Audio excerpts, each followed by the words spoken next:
దాని ఇల్లు మృత్యువు నద్దకు దారితీయును, అది నడుచు త్రోవలు ప్రేతల వద్దకు చేరును.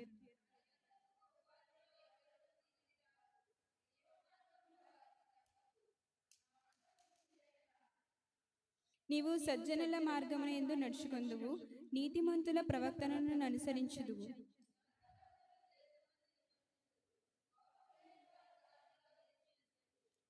భక్తిహీనుల దేశంలో నుండకుండా నిర్మూలమగుదురు, విశ్వాసఘాతకులు దానిలో నుండి పెరికివేయబడుదురు. దేవుడి కొద్ది వాక్యం దీవించి ఆస్వాదించును గాక. అందరూ దయచేసి కూర్చోండమ్మా. లేఖన భాగాన్ని చదివి వినిపించిన పాప జెసికాకు నా యొక్క అభినందనలు తెలియజేస్తూ ఉన్నాను. ఈ యొక్క సమయంలో సామెతల ధ్యానము, పాస్టర్ గారు వచ్చి సామెతల ధ్యానం చేయవలసిందిగా ప్రేమపూర్వకముగా పాస్టర్ గారిని ఆహ్వానిస్తూ ఉన్నాను.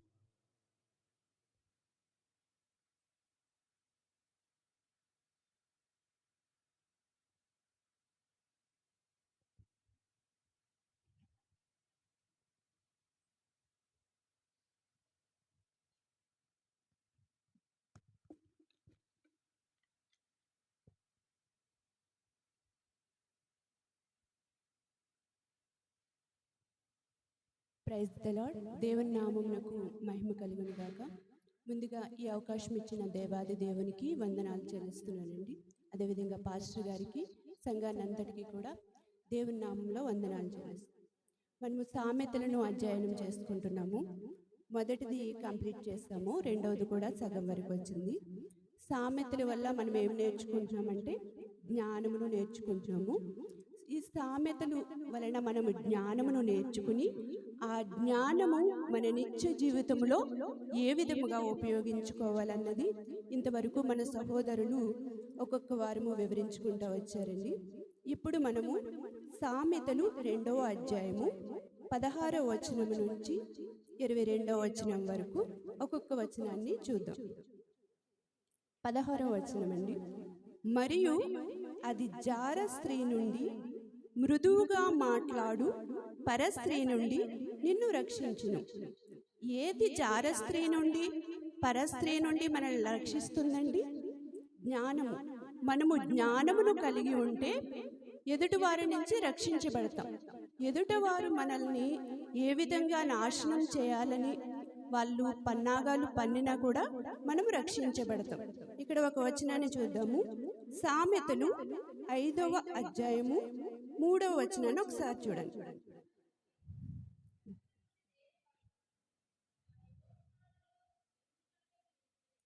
జార స్త్రీ పెదవుల నుండి తేనె కారును, దాని నోటి మాటలు నూనె కంటే నునుపవి.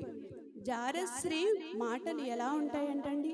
చాలా తీయగా ఉంటాయంట, నూనె వలె నునుపుగా ఉంటాయంటండి. మనం ఒక సామెత చెప్పుకుంటాం కదండి, మెరిసేదంతా బంగారము కాదు అనే ఒక సామెత చెప్పుకుంటాం. ఇంకొక పద్యం చెప్పాలంటే, మేడి పండు చూడు మేలిమయ్యుండు, పొట్ట విప్పి చూడు పురుగులుండు. అంటే చూడటానికి చాలా ఆకర్షణీయంగా ఉంటాయి, కానీ దగ్గరికి వెళ్ళి దాంట్లో విషయం ఏంటని మనం ఆలోచిస్తే దాంట్లో ఏమీ ఉండదండి. ఇక్కడ జార స్త్రీ గురించి కూడా మనకి అదే చెప్తున్నాడు. జార స్త్రీలు, పరాయి స్త్రీలు ఏం చేస్తారంట? మనల్ని వాళ్ళ వలలో పడవేయడానికి చాలా ప్రేమగా మాట్లాడతారండి. ఈ లోకంలో కూడా చాలా మంది వ్యక్తులు మనల్ని పాపంలో దింపడానికి ఏం చేస్తారండి? చాలా ప్రేమగా మాట్లాడతారు. పెదవుల ప్రేమే కానీ ఇది హృదయంలో నుంచి వచ్చింది కాదు అని మన పెద్దలు ఎక్కువగా మాట్లాడుతూ ఉంటారు సందర్భానుసారంగా. 2వ వచనం చూద్దాం, చూడండి. 17వ వచనం. అట్టి స్త్రీ తన యవ్వన కాలపు ప్రియుని విడుచునది, తన దేవుని నిబంధనను మరుచునది. ఎట్టి స్త్రీ? ఎవరినైతే మనము పరాయి స్త్రీ లేదా జార స్త్రీ అంటున్నామో తన నిత్య జీవితంలో తన ఏం చేస్తుందంటండి? తన యవ్వన కాలపు ప్రియుని విడిచినది.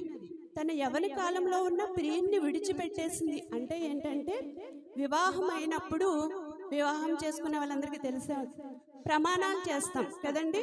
ఏమని చేస్తాం? వాది ఎందును, బాధ ఎందును, కష్టమందును సుఖమందును నిన్ను విడువక ఎడబాయక నిత్యము నీతోనే ఉంటానని ప్రమాణము చేయుచున్నామని ప్రతి ఒక్కరూ ప్రమాణం చేస్తారు కదండి. వ్యాధి అందు. కానీ ఇప్పుడు ప్రస్తుత కాలంలో చూస్తున్నాం, ఏదైనా వ్యాధి వచ్చిందనుకో భార్యలు ఏం చేస్తున్నారండి? భర్తను చూస్తున్నారా? లేకపోతే భర్తలు భార్యను చూస్తున్నారా? రోజు మనం పేపర్లో చూస్తున్నాం, లేదా యూట్యూబ్ న్యూస్లో చదువుతున్నాం. భార్య అడిగింది ఇవ్వలేదని చంపేస్తున్నారండి. అసలు మొన్న అయితే ఒక న్యూస్ చూస్తాను నేను, సీరియల్ చూడడానికి రిమోట్ ఇవ్వలేదని భర్తని కత్తిపేడించుకుని తలతో కొట్టేసి చంపేసిందండి. ఇవన్నీ మనం చూస్తున్నాం. మనం ఇవి విన్నప్పుడు నవ్వుతాం, కానీ నిత్య జీవితంలో ఇవన్నీ మనం కళ్ళారా చూస్తున్నప్పుడు నవ్వడం కదండి. వాటి నుండి మనం ఏం నేర్చుకోవాలి? ఎదుటి వారికి మనం దేన్ని తెలియజేయాలి? ఇవన్నీ అసలు ఎందుకు జరుగుతున్నాయండి? దేవుని యందు భయభక్తులు లేకపోవటం. భయమైనా ఉండాలి, భక్తి అయినా ఉండాలని మన పెద్దలు మనకు చెప్తా ఉంటారు. మనకు భయం ఉందనుకోండి ఆ పనులు చేయం. భక్తి ఉందనుకోండి, అయ్యో దేవుడు చూస్తున్నాడు కదా, నేను ఈ పని చేస్తే నాకు పాపం వస్తుందని ఆ పనులు మనం చేయం. దీనికి సంబంధించి మలాకీ గ్రంథంలో 2వ అధ్యాయము 14 నుండి 18 వరకు కూడా భార్య భర్తల మధ్య ఏ విధమైన సంబంధం ఉండాలన్నది మనకి తెలియజేస్తున్నాడు. నేను అదంతా వివరంగా చెప్పిన. నెక్స్ట్ చూద్దామండి. నెక్స్ట్ చూడండి 17. దాని ఇల్లు మృత్యువునొద్దకి దారితీయును, అది నడుచు త్రోవలు ప్రేతల యొద్దకు చేరును. దేని ఇల్లు? జార స్త్రీ యొక్క ఇల్లు మృత్యువు యొద్దకు దారితీయును, అది నడుచు త్రోవలు ప్రేతల యొద్దకు చేర్చును. జార స్త్రీ దగ్గరికి వెళ్ళినప్పుడు లేదా వారితో సహవాసం చేసినప్పుడు చాలా సరదాగా ఉంటుందండి మొదట్లో, కానీ చివరికి అది ఏమవుతుంది? మనని నరకంలో పడవేస్తుంది, మృత్యువు దగ్గరికి తీసుకువెళ్తుంది. ప్రేతలు అంటే చనిపోయిన వారితో మనల్ని సమానం చేస్తుంది. తర్వాత వచనం చూడండి. దాని యొద్దకు పోవు వారిలో ఎవరూ తిరిగి రారు, జీవ మార్గములు వారికి దక్కవు. ఒకసారి అలవాటయ్యి జార స్త్రీతో లేదా పరాయి స్త్రీతో సహవాసం మొదలు పెడితే దాని నుండి బయటికి రావడం చాలా కష్టం అంటండి. జీవ మార్గము వారికి దక్కదు. జీవ మార్గం అంటే ఏంటండి? దేవుని మార్గము. మనం ఆల్రెడీ పాపంలో పడిపోయినప్పుడు ఎవరు చెప్పినా మనకి వినబడదు, వెనక్కి మనము తిరిగి రాలేమని ఇక్కడ మనకి తెలియజేస్తున్నాడు. నా మాటలు వినిన ఎడల నీవు సజ్జనుల మార్గమును నడుచుకొందువు, నీతిమంతుల ప్రవర్తనను అనుసరించెదవు. నా మాటలు వినిన ఎడల. ఎవరు మాటలు వినాలి మనం ఇక్కడ? జారస్త్రీ మాటలు వినాలా లేక దేవుని మాటలు వినాలా? మనం ఇలా పాపంలో పడిపోకుండా ఉండాలంటే దేవుడు మనందరినీ పిలుస్తున్నాడండి. నా కుమారుడా, నా కుమార్తె, నేను పిలుస్తున్నాను, నువ్వు నా దగ్గరికి రా. ఇప్పటి వరకు నువ్వు పాపం చేసి ఉండొచ్చు, లేదా లోకంలో బ్రతికి ఉండవచ్చు. ఇకనైనా నీ పాపాలు ఒప్పుకుని నా దగ్గరికి నువ్వు చేరిస్తే నేను సజ్జనుల మార్గంలో నడిపిస్తాను, నా దగ్గరికి రా అని పిలుస్తున్నాడు. తర్వాత వచనం చూద్దాం. చూడండి. యథార్థవంతులు దేశమందు నివసించెదరు, లోపము లేని వారు దానిలో నివసించెదరు. యథార్థవంతులు లేదా నీతిమంతులు అంటే మనం కేవలం మంచి పనులు చేసే వాళ్ళని యథార్థవంతులు, నీతిమంతులు అనుకుంటాం. కాదండి. నీతిమంతులు ఎవరంటే దేవుని యందు భయభక్తులు కలిగిన వారు, దేవుడిని నమ్మిన వారు, రక్షణ పొందిన వారిని నీతిమంతులుగా పిలువబడతారు. బైబిల్లో అబ్రహాము ఏ విధంగా పిలువబడ్డాడు? నీతిమంతుడు. ఎందుకని నీతిమంతుడిగా పిలిచారు? దేవుని నమ్మాడు కాబట్టి నీతిమంతుడయ్యాడు. ఇక్కడ మనం మంచి పని చేసినంతరానో, దాన ధర్మాలు చేసినంత మాత్రాన మనం నీతిమంతులుగా ఎంచబడం. మనం ఏం చేయాలి? దేవుని పాదాల చెంతకు చేరి మనము చేసిన ప్రతి పాపమును ఒప్పుకుని రక్షణ పొందితే నీతిమంతులుగా ఎంచబడతాం. ఇప్పుడు మనం అందరం అబ్రహాము పిల్లలమే కదండి. మనందరము నీతిమంతులమేనా? మనము నీతిమంతులమే అనుకుంటున్నాం. ఎవరో ఎందుకు? మన సంఘంలోనే ఇంకా రక్షణ పొందని వాళ్ళు ఎంతమంది ఉన్నారండి? చాలా మంది ఉన్నారు. ప్రతి ఆదివారం చర్చికి వస్తున్నాం, పాటలు పాడుతున్నాం, ప్రార్థన చేస్తున్నాం, వాక్యాన్ని వింటున్నాం. నెక్స్ట్ వీక్ నేను తప్పకుండా దేవుని సన్నిధికి వస్తానని కొంతమంది అంటారు. లేదండి నేను బాప్తీసం తీసేసుకుంటాను అంటారు. నాకు పెళ్ళైన తర్వాత తీసుకుంటాను, ఉద్యోగం వచ్చిన తర్వాత తీసుకుంటాను, ఇలా ఆలస్యం చేస్తూనే ఉన్నాను. కానీ ఒక్కసారి ఆలోచించండి, నీతిమంతుడు అంటే ఎవరు? దేవుణ్ణి నమ్మాలి. మనం నమ్మం. కానీ బాప్తీసం తీసుకోవడానికి భయపడుతున్నాం. ఎందుకు భయపడుతున్నాం? మనలో ఇంకా పాపం ఉందా, లోపం ఉందా, శాపం ఉందా? ఏదున్న దేవుని చెంతకు చేరి మన పాపాలని ఒప్పుకుని మనం బాప్తీసం తీసుకుంటే మనం తప్పకుండా నీతిమంతులుగా ఎంచబడతాం. ఈ నీతిమంతులు ఎక్కడ ఉంటారంటండి? ఈ వచనం చూడండి. నీతిమంతులు ప్రవర్తనను అనుసరించదు, యథార్థవంతులు దేశమందు నివసించదు. యథార్థవంతులన్నా నీతిమంతులన్నా ఒకటే. దేశమందు నివసించదు అన్నారు. దేశం అంటే ఈ దేశం కాదండి. మన దేశం ఎక్కడ? ఇది మనకి పరాయి దేశం అండి. అసలైన దేశం మనకుంది. ఏంటది? పరదేశం. ఆ దేశంలో మనం ఉండాలంటే తప్పకుండా ఏం చేయాలి? యథార్థవంతులుగా ఉండాలి. యథార్థవంతులుగా ఉండాలంటే ఏం చేయాలి? రక్షణ పొందాలి, దేవుణ్ణి అంగీకరించాలి. లోపం లేని వారు దానిలో నివసించదు. లోపం లేని వారన్నా కూడా నీతిమంతులే. నెక్స్ట్ వచనం చూడండి. భక్తిహీనులు దేశంలో నుండకుండా నిర్మూలనగుదురు, విశ్వాసఘాతకులు దానిలో నుండి పెరికివేయబడుదురు. ఇక్కడ భక్తిహీనులు అంటే ఎవరండి? భక్తి లేని వారిని భక్తిహీనులు అంటారు. అంటే దేవుని అంగీకరించిన వాళ్ళే భక్తిహీనులు, దేవుని అంగీకరించిన వాళ్ళే భక్తిహీనులు. కాబట్టి ఈ భక్తిహీనులు దేశంలో ఉండరు. ఎవరి దేశంలో ఉండరు? దేవుని రాజ్యంలో ఉండరు. అంటే పరదేశంలో ఉండరు, పరలోకంలో ఉండరు. ఇక్కడ 2 వచనాలు చూడండి. యథార్థవంతులు దేశంలో నివసించెదరు అని చెప్తున్నాడు. భక్తిహీనులు దేశంలో నుండకుండా నిర్మూలనగుదురు, విశ్వాసఘాతకులు దాని నుండి పెరికివేయబడు. విశ్వాసఘాతకులు అంటే విశ్వాసం లేనివారు అని అర్థం. యథార్థవంతులన్నా విశ్వాసవంతులన్నా ఒకటే అర్థాన్ని ఇస్తుంది. వేరువేరు పదాలను అయితే ఇక్కడ ఉపయోగించాడు. కానీ ఈ వచనం అంతట్లో మనకి తెలియజేసేది ఏంటంటే, మనము నివసిస్తున్న దేశం మనది కాదు. ఇది మనకు పరాయి దేశం. అసలైన దేశం మనది పరలోకం. ఆ పరలోకంలో మనందరము ఉండాలంటే యథార్థవంతులుగా ఉండాలి. యథార్థవంతులుగా ఉండాలి అంటే మనము రక్షణ పొందాలి. ఈ వచనాలన్నిటిలో కూడా ముఖ్యంగా 2 విషయాలని మనకు తెలియజేస్తున్నాడు. మొదటిది ఏంటంటే, నువ్వు నీతిమంతుడిగా ఉండు, అప్పుడు నువ్వు దేవుని రాజ్యంలో తప్పకుండా నీకు ప్లేస్ ఉంటుంది. నీవు భక్తిహీనుడిగా ఉంటే గనక దేవుని రాజ్యంలో నీకు చోటు ఉండదు అని తెలియజేస్తున్నాడు. దేవుడు ఈ మాటలు తన వినికిడిలో దీవించునుగాక. ఆమేన్.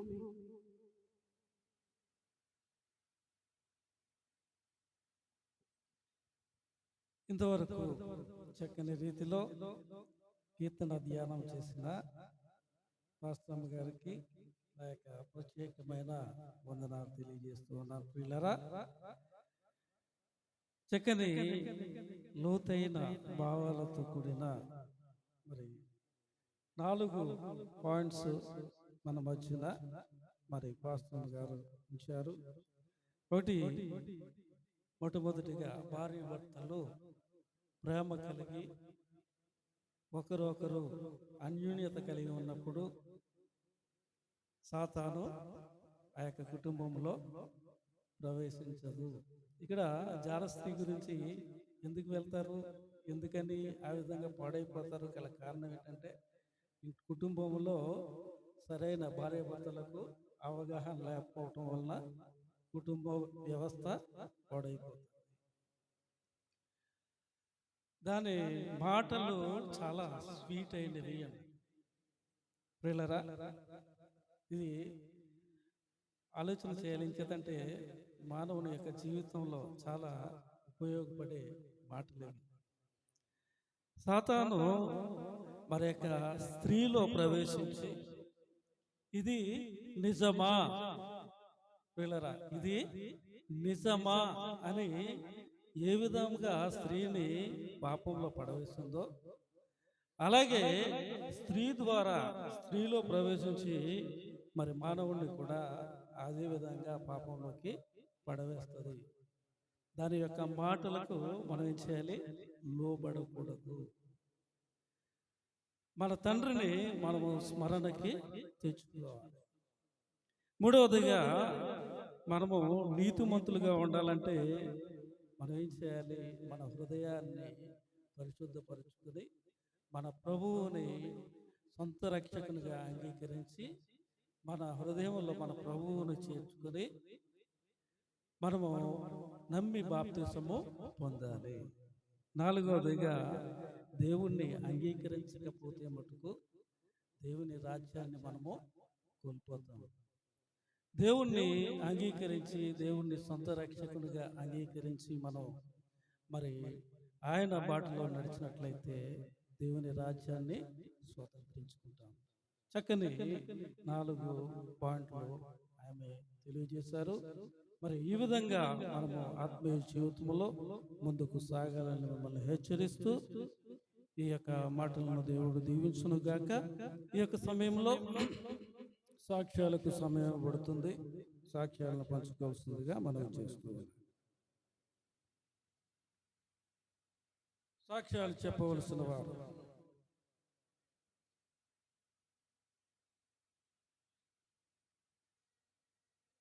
తొందరగా సమయాన్ని సద్వినియోగం చేసుకోవాలి. లేనట్లయితే ఈ యొక్క సమయంలో ఆరాధన పాస్టర్ గారు వచ్చి ఆరాధన నడిపిస్తారు. అందరూ లేచి నిలబడినట్లయితే ఆరాధనలోకి వెళ్దాం.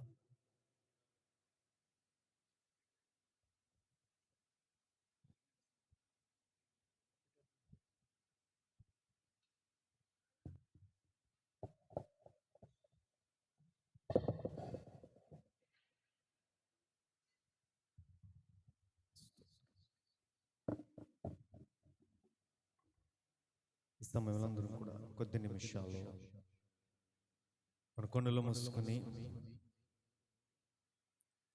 అందరం కూడా కొద్ది నిమిషాలు స్తోత్రార్పణ చెల్లిందాం, స్తోత్రాలు చెల్లిందాం. దేవుడు మన జీవితాల్లో చేస్తున్న ఆయన మేలులు, ఆయన ఆశ్చర్యమైన కార్యాలను జ్ఞాపకం చేసుకుంటూ యేసయ్యా మీకు స్తోత్రం స్తోత్రం స్తోత్రం స్తోత్రం స్తోత్రం. రాజాది రాజా మీకు స్తోత్రం స్తోత్రం స్తోత్రం స్తోత్రం స్తోత్రం. ప్రభువులకు ప్రభువా మీకు స్తోత్రం స్తోత్రం స్తోత్రం స్తోత్రం. కృపామయుడా మీకు స్తోత్రం స్తోత్రం స్తోత్రం. దయామయుడా మీకు స్తోత్రం స్తోత్రం స్తోత్రం స్తోత్రం. ప్రేమామయుడా నీకు స్తోత్రం స్తోత్రం స్తోత్రం స్తోత్రం. నిత్యము దూత గణములచే కొనియాడబడుచు ఉన్న కీర్తనీయుడా మీకు స్తోత్రం స్తోత్రం స్తోత్రం స్తోత్రం.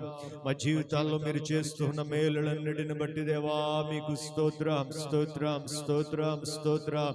గతించిన ఆదివారం దినము నుండి ఆదివారం దినము వరకు మమ్మలను మా కుటుంబాలను కాచి కాపాడిన దేవా మీకు స్తోత్రం స్తోత్రం స్తోత్రం స్తోత్రం. మా ప్రయాణములలో క్షేమం ఇచ్చిన దేవా మీకు స్తోత్రం స్తోత్రం స్తోత్రం స్తోత్రం. మా దేహములలో ఆరోగ్యం ఇచ్చిన దేవా మీకు స్తోత్రం స్తోత్రం స్తోత్రం స్తోత్రం. కృపాక్షేమాలే మా వెంట వచ్చినట్లుగా మా పక్షమున కృప చూపిన దేవా మీకు స్తోత్రం స్తోత్రం స్తోత్రం స్తోత్రం స్తోత్రం స్తోత్రం. నమ్మదగిన దేవా నీకు స్తోత్రం స్తోత్రం స్తోత్రం స్తోత్రం స్తోత్రం. నమ్ముకొనదగిన దేవా మీకు స్తోత్రం స్తోత్రం స్తోత్రం స్తోత్రం. 10,000లో అతి సుందరుడవైన దైవమా మీకే స్తోత్రములు స్తోత్రములు స్తోత్రములు స్తోత్రములు స్తోత్రములు. అన్ని నామముల కన్నా పై నామము కలిగిన యేసయ్యా మీకే స్తోత్రం స్తోత్రం స్తోత్రం స్తోత్రం. మరణమును గెలిచిన దైవమా, మరణపు ముళ్ళును విరిచిన దైవమా, మృత్యుంజయుడై పునరుత్థానుడై లేచిన యేసయ్యా మీకే స్తోత్రం స్తోత్రం స్తోత్రం స్తోత్రం స్తోత్రం. దేవా మీకు వందనాలు వందనాలు వందనాలు వందనాలు. ఏ ముకలలోయలునా గొప్ప సైన్యము నే చూడగా నీ అధికారం దయచేయుమా. జీవమారమ్మని ప్రవచించేదా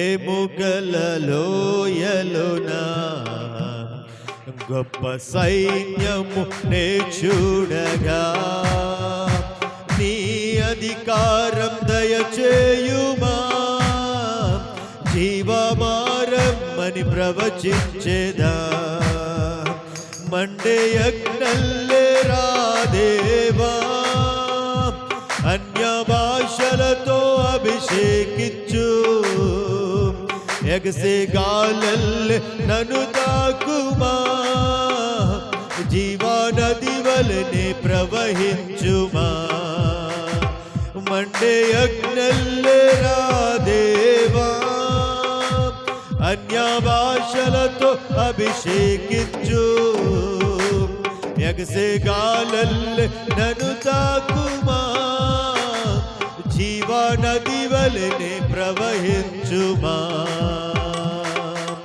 అంత్యకాల అభిషేకం సర్వజనుల కోసం కోతకాల దినములివి తండ్రి నీ ఆత్మతో నింపుమా కోతకాల దినములివి తండ్రి నీ ఆత్మతో నింపుమా కర్మెలు కొండపైన గొప్ప మేఘమై ఆవరించగా ఆహాబు భయపడిన అగ్ని వర్షము కుమ్మరించుమా కర్మెలు కొండపైన గొప్ప మేఘమై ఆవరించగా ఆహాబు భయపడిన అగ్ని వర్షము కుమ్మరించుమా మండే యజ్ఞల్లే రాదేవా అన్య భాషలతో అభిషేకించు ఎగసే గాలల్లే జీవనది వలనే ప్రవహించుమా మండే అన్య భాషలతో అభిషేకించు ఎగసే గాలల్లే నన్ను తాకుమా జీవనది వలనే ప్రవహించుమా అంత్యకాల అభిషేకం సర్వజనుల కోసం కోతకాల దినములివి తండ్రి నీ ఆత్మతో నింపుమా కోతకాల దినములివి నింపుమా సీనాయి పర్వతమందు అగ్ని పొదవలె నేను చూడగా ఓ ఇశ్రాయేలు దైవమా మాతో కూడా ఉన్నవాడా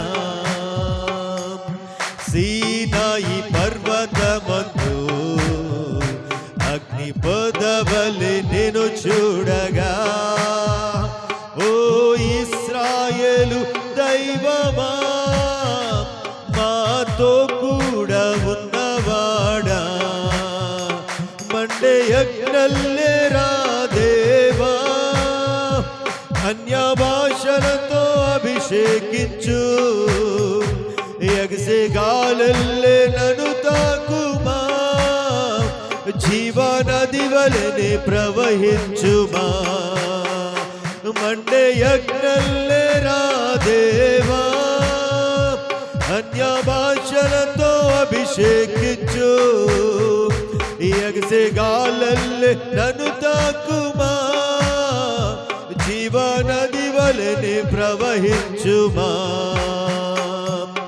అంత్యకాల అభిషేకం సర్వజనుల కోసం కోతక తండ్రి నీ ఆత్మతో నింపుమా కోతకాల దినములివి తండ్రి నీ ఆత్మతో నింపుమా మండే యజ్ఞల్లే రాదేవా అన్య భాషలతో అభిషేకించు ఎగసెగాలల్లే నన్ను తాకుమా జీవనది వలె ప్రవహించుమా మండే యజ్ఞల్లే రాదేవా అన్య భాషలతో అభిషేకించు ఎగసెగాలల్లే నన్ను తాకుమా జీవనది వలె ప్రవహించుమా అంత్యకాల అభిషేకం సర్వజనుల కోసం కోతకాల దినములివి తండ్రి నీ ఆత్మతో నింపుమా కోతకాల దినములివి తండ్రి నీ ఆత్మతో నింపుమా. ఇంతవరకు దేవుని స్తుతించి ఆరాధించిన మనము పరిశుద్ధాత్మ దేవుడు మనతో మాట్లాడబోతూ ఉండగా పరిశుద్ధాత్ముడా నాతో మాతో మాట్లాడనని ప్రార్థనా పూర్వకంగా మనం సిద్ధపడతాం. ఈ యొక్క సమయంలో ఇంతవరకు చక్కని రీతిలో ఆరాధన నడిపించిన పాస్టర్ గారికి వందనాలు. మరి ఈ యొక్క దైవ సందేశానికి మనం వచ్చి ఉన్నాము. దైవ సందేశం నిమిత్తము సునీత గారు ప్రార్థనలో నడిపించవలసిందిగా బొంగ సునీత గారు వీడను ప్రేమపూర్వకంగా ఆహ్వానిస్తూ ఉన్నారు.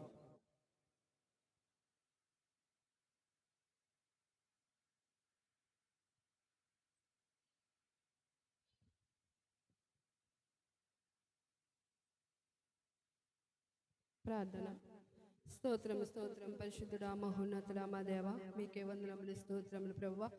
ఇదిగో నేను గతించిన పరిశుద్ధమైన రోజు నుండి పరిశుద్ధమైన రోజు వరకు మీ సజీవమైన రెక్కల చాటునైనా మమ్మల్ని దాచి కాచి సజీవ లెక్కలో ఉంచి ఇటు రీతిగా మీ సన్నిధిలో మేము స్తుతించుకున్నట్టుకు ఆరాధించుకున్నట్టుకు మాకు ఇచ్చిన గొప్ప భాగ్యమును బట్టి మీకు వందనములు స్తోత్రములు నాయన గొప్ప దేవ. ఇదిగో నాయన ప్రభు కూడి వచ్చిన ప్రతి ఒక్క బిడ్డని బట్టి వందనములు ప్రభు. సంఘాన్ని బలపరచండి దీవించండి నాయన యేసయ్యా మీకే వందనములు నాయన. మా సంఘ సరిహద్దులు విశాలపరచండి ప్రభు. మా సంఘాన్ని ఇంకను బలపరచండి దేవ స్తోత్రము నాయన. ప్రతి ఒక్క కుటుంబం కూడా ప్రభు కుటుంబాలుగా మీ సన్నిధిలో చేరుటకు మిమ్మల్ని ఆరాధించుటకు మీ కృప దయచేయమని అడుగుచున్నాను, సహాయం చేయమని అడుగుచున్నాను నాయన. ప్రతి ఒక్కరము కూడా మీ యందు భయము కలిగి భక్తి కలిగి జీవించుటకు కృప దయచేయండి అయ్యా. యేసయ్యా మీకే వందనములు ప్రభువా. ఇంతవరకు పాటల ద్వారా మేము స్తుతించి కనపరచుటకు మీకు ఇచ్చారు, మీరు ఇచ్చిన కృపను బట్టి వందనములు ప్రభువా. ఆరాధనలో మీరు తోడే ఉన్నారు ప్రభువా. ఆత్మతోను మేము సత్యముతోను మిమ్మల్ని ఆరాధించుటకు నాయన సహాయము చేయండి అయ్యా. స్తోత్రం నాయన. నీ దాసురాలు నిలబెట్టుకుని ఆయన ప్రభువా. ఇదిగోనైనా నాయన జ్ఞానము కలిగి ఏ విధంగా జీవించాలో మాకు నేర్పించిన మాటలను బట్టి నాయన మీకు వందనములు స్తోత్రములు ప్రభువా. నీతిమంతులు యథార్థవంతులు నాయన మీ రాజ్యంలో నాయన స్వతంత్రులుగా ఉంటారని సెలవిచ్చావు ప్రభువా. అలాగే నాయన భక్తిహీనులుగా భక్తి లేని వారిగా ఈ లోకంలో మేము జీవిస్తే ప్రభువా నాయన మీ రాజ్యం నాకు మమ్మల్ని చేర్చుకోరు ప్రభువా. స్వాతంత్రములు కాలేము ప్రభువా. నీ బిడ్డ ద్వారా మాకు సెలవిచ్చిన రీతిగా ప్రభువా నాయన ప్రభువా మేము యథార్థవంతులుగా నీతిమంతులుగా నీతిని అనుసరించి నడుచుకునే కృపను దయచేయండి. ఇదిగో నాయన మీ వాక్యం వింటూ మేము ఇంకా బలపరచబడ్డకు మీ కృప దయచేయండి నాయన. నీ దాసురాలను ఇంకాను బలపరచండి దేవా. ఆమె చేసిన ఉద్యోగంను దీవించండి, ఉద్యోగ సరిహద్దులను విశాలపరచండి దేవ. స్తోత్రం నాయన. మీకే వందనములు స్తోత్రములు. ఇదిగోనైనా ఇప్పుడు నీ దాసుని లోబడుచుండగా బిడను ఏడంతల ఆత్మశక్తితో నింపండి ప్రభు. బిడ చెప్పే ప్రతి మాటను నాయన మా హృదయం అనే పలక మీద మేము రాసుకొని దాని ద్వారా జీవించే కృపను దయచేయండి ప్రభు. సహాయం చేయండి. కూడి వచ్చిన ప్రతి బిడ్డను మీకు బట్టి వందనాలు స్తోత్రాలు చెల్లించుకుంటూ యేసయ్య పరిశుద్ధమైన నామమున అడిగి వేడుకొని పొందుకొని ఉన్నాం నా ప్రియ పరలోకపు తండ్రి. ఆమేన్. కూర్చోండమ్మా. ముఖ్య సమయానికి మనం వచ్చినాము. దేవుని దాసులు దైవ సందేశాన్ని అందించుటకు సిద్ధంగా ఉన్నారు. మరి సమయాన్ని మీరు సద్వినియోగం చేసుకోవాల్సిందిగా మనవి చేస్తూ దేవుని దాసులకు సమయాన్ని ఇస్తూ ఉన్నారు. పరిశుద్ధ గ్రంథాలను తెరిచి యోహాను రాసిన సువార్త యోహాను రాసిన సువార్త 17వ అధ్యాయం 14వ వచనం నేను చదువుతున్నాను, ఒకసారి చూద్దాం. వారికి నీ వాక్యం ఇచ్చి ఉన్నాను, నేను లోక సంబంధిని కానట్టు వారును లోక సంబంధులు కారు గనుక లోకము వారిని ద్వేషించును. నీవు లోకములో నుండి వారిని తీసుకొని పొమ్మని నేను ప్రార్థించడం లేదు గాని దుష్టుని నుండి వారిని కాపాడమని ప్రార్థించుచున్నాను. నేను లోక సంబంధిని కానట్టు వారును లోక సంబంధులు కారు. చిన్న ప్రార్థన. పరిశుద్ధుడా నీకు వందనాలు.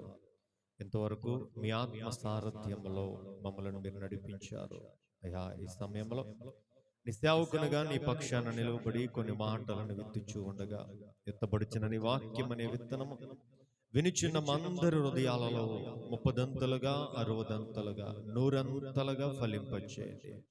మీరు మాట్లాడుచు ఉండగా వినగల చెవి, గ్రహించగల హృదయము, మీ వాక్యమునకు లోబడు మనస్సు వినిచున్న మాకు దయచేయమని మీ కృపావాక్యానికి మమ్మల్ని మేము అప్పగించుకుంటూ యేసు క్రీస్తు నామమున ఈ మనవడుగుచు ఉన్నాము తండ్రి, ఆమేన్. మరొకసారి ఈ మధ్యకు వచ్చి ఎట్టిగా సర్వలోక రక్షకుడైన యేసు ప్రభువును గురించి మీతో పంచుకోవడానికి దేవుడిచ్చిన ఈ ఉన్నతమైన వాక్యాన్ని బట్టి యేసయ్య నామాన తండ్రి అయిన దేవునికి సమస్త మహిమ, ఘనత, ప్రభావములు కలుగునుగాక, ఆమేన్. చేరువచ్చిన దేవుని బిడ్డలను మీకు అందరికీ కూడా ప్రభు పేరిట వందనాలు తెలియజేస్తున్నాను. అందరు ఎలా ఉన్నారండి? బాగున్నారా? సరే, దేవునికి స్తోత్రం చేద్దాం. హల్లెలూయా. దేవునికి మహిమ. చక్కని రీతిలో నడిపిస్తున్న విజయమోహన్ గారిని బట్టి దేవుని స్తుతిస్తూ ఆయనకు కూడా వందనాలు తెలియజేస్తున్నాను. చక్కని రీతిలో సామెతలను ధ్యానం నడిపించిన పాస్టర్ గారు కూడా ప్రభు పేరిట వందనాలు తెలియజేస్తూ త్వరగా కొన్ని మాటలను మనం జ్ఞాపకం చేసుకుంటూ మనం ముందుకెళ్దాం. నెహెమ్యా రాసిన ఆ 3వ అధ్యాయములో 10 గుమ్మాల గురించి మనం జ్ఞాపకం చేసుకుంటూ వస్తూ ఉన్నాం కదండి. 8వ గుమ్మముగా ఏం గుమ్మమని జ్ఞాపకం చేస్తానండి? గుర్రపు గుమ్మము. ఆ గుర్రపు గుమ్మమును ఎందుకు దానికి గుర్రపు గుమ్మం అని పేరు పెట్టారు అంటే, ఆ గుర్రపు గుమ్మముల నుంచి ఏమి వెళ్ళేవు అంటే గుర్రములు బయటికి వెళ్ళటం, లోపలికి రావటం అనేటువంటివి జరిగాయి. గుర్రాలు దేనికి ఉపయోగిస్తారు అని జ్ఞాపకం చేస్తానండి? యుద్ధమునకు ఉపయోగిస్తారు. ఇది నాన్న క్రైస్తవులుగా ఆ గుర్రపు గుమ్మము మనకు నేర్పే ఆధ్యాత్మికమైన పాఠము ఏంటి అని జ్ఞాపకం చేస్తానండి. మనము కూడా యుద్ధ రంగములో ఉన్నాం. ఎక్కడున్నామండి? యుద్ధములో ఉన్నాం. ఎవరితో పోరాడుతున్నామండి? ఎవరితో? అపవాదితో, వాడి అనుచరులతో మనం పోరాడుతున్నాం. మనము పోరాడేది శరీరులతో కాదు. కాబట్టి పోరాటం చేస్తున్న మనము ఏమి ధరించుకోవాలి అని మీకు జ్ఞాపకం చేశాను అంటే, సర్వాంగ కవచమును మనము ధరించుకోవాలని జ్ఞాపకం చేస్తూ కొన్ని మాటలను మీకు లాస్ట్ వీక్ ని జ్ఞాపకం చేస్తాను. మనము పోరాడే శత్రువు ఎవరో, వాడి యొక్క పొజిషన్ ఏంటో మీకు జ్ఞాపకం చేస్తాను. పోరాడే శత్రువు ఎవరండి? అపవాది, వాడి అనుచరులు. ఇప్పుడు వాడు ఎక్కడున్నాడు? యేసుక్రీస్తు ప్రభువు శిలువ మరణం ద్వారా వాడిని ఏం చేశాడండి? వాడిని నేకిడిగా నిలబెట్టాడు, సిగ్గులేని వాడిగా వాడిని చేశాడు. వాడిని ఎక్కడ పెట్టాడు? మన కాళ్ళ కింద పెట్టాడు. వాడి తలను ఏం చేశాడు? దేవుడు చితక కొట్టాడు. ఇవన్నీ కూడా గతించిన వారం మనం జ్ఞాపకం చేసుకున్నాం. ఇది నాన్న మనం ఎవరో, మన పొజిషన్ ఏంటి? నేను అందుకే చెప్పాను లాస్ట్ వీక్, యుద్ధము చేయబోయే ముందు మన బలాబలాలేంటో మనం తెలుసుకోవాలి. అట్ ది సేమ్ టైం మన శత్రువు యొక్క బలాబలాలేంటో మనము తెలుసుకోవాలి. అప్పుడే మనం వాడి మీద యుద్ధం చేయగలమా, యుద్ధం చెయ్యలేమా అనేటువంటి దాన్ని మనం ఏం చేయగలమంటే గ్రహించుకోగలం. అసలు మనం ఎవరమండి? పాస్టర్ గారు, నేను ఫలానా వ్యక్తి యొక్క భార్యనండి, లేదా ఫలానా వ్యక్తి యొక్క కుమార్తెనండి అంటాం. అది ఈ శరీర సంబంధంగా మనం ఆలోచన చేసుకుంటే, కానీ ఆత్మ సంబంధంగా మనం ఆలోచన చేసుకుంటే అసలు మనం ఎవరమండి? ఆత్మలమని జ్ఞాపకం చేస్తాను. మన దేవుడు ఆత్మ, మనం ఆత్మలో, మనం పోరాడే శత్రువు ఆత్మ. ఇక్కడ వరకు బాగుంది కదా. బైబిల్ గ్రంథంలో ఒక మాట రాయబడి ఉంటుందండి, ఎందరూ ఆయన నామాన్ని అంగీకరించారో వారందరికీ దేవుని కుమారులు కుమార్తెలు అయ్యే అధికారాన్ని దేవుడిచ్చాడు. అంటే ఆలోచన మనందరము కూడా దేవుని యొక్క బిడ్డలం.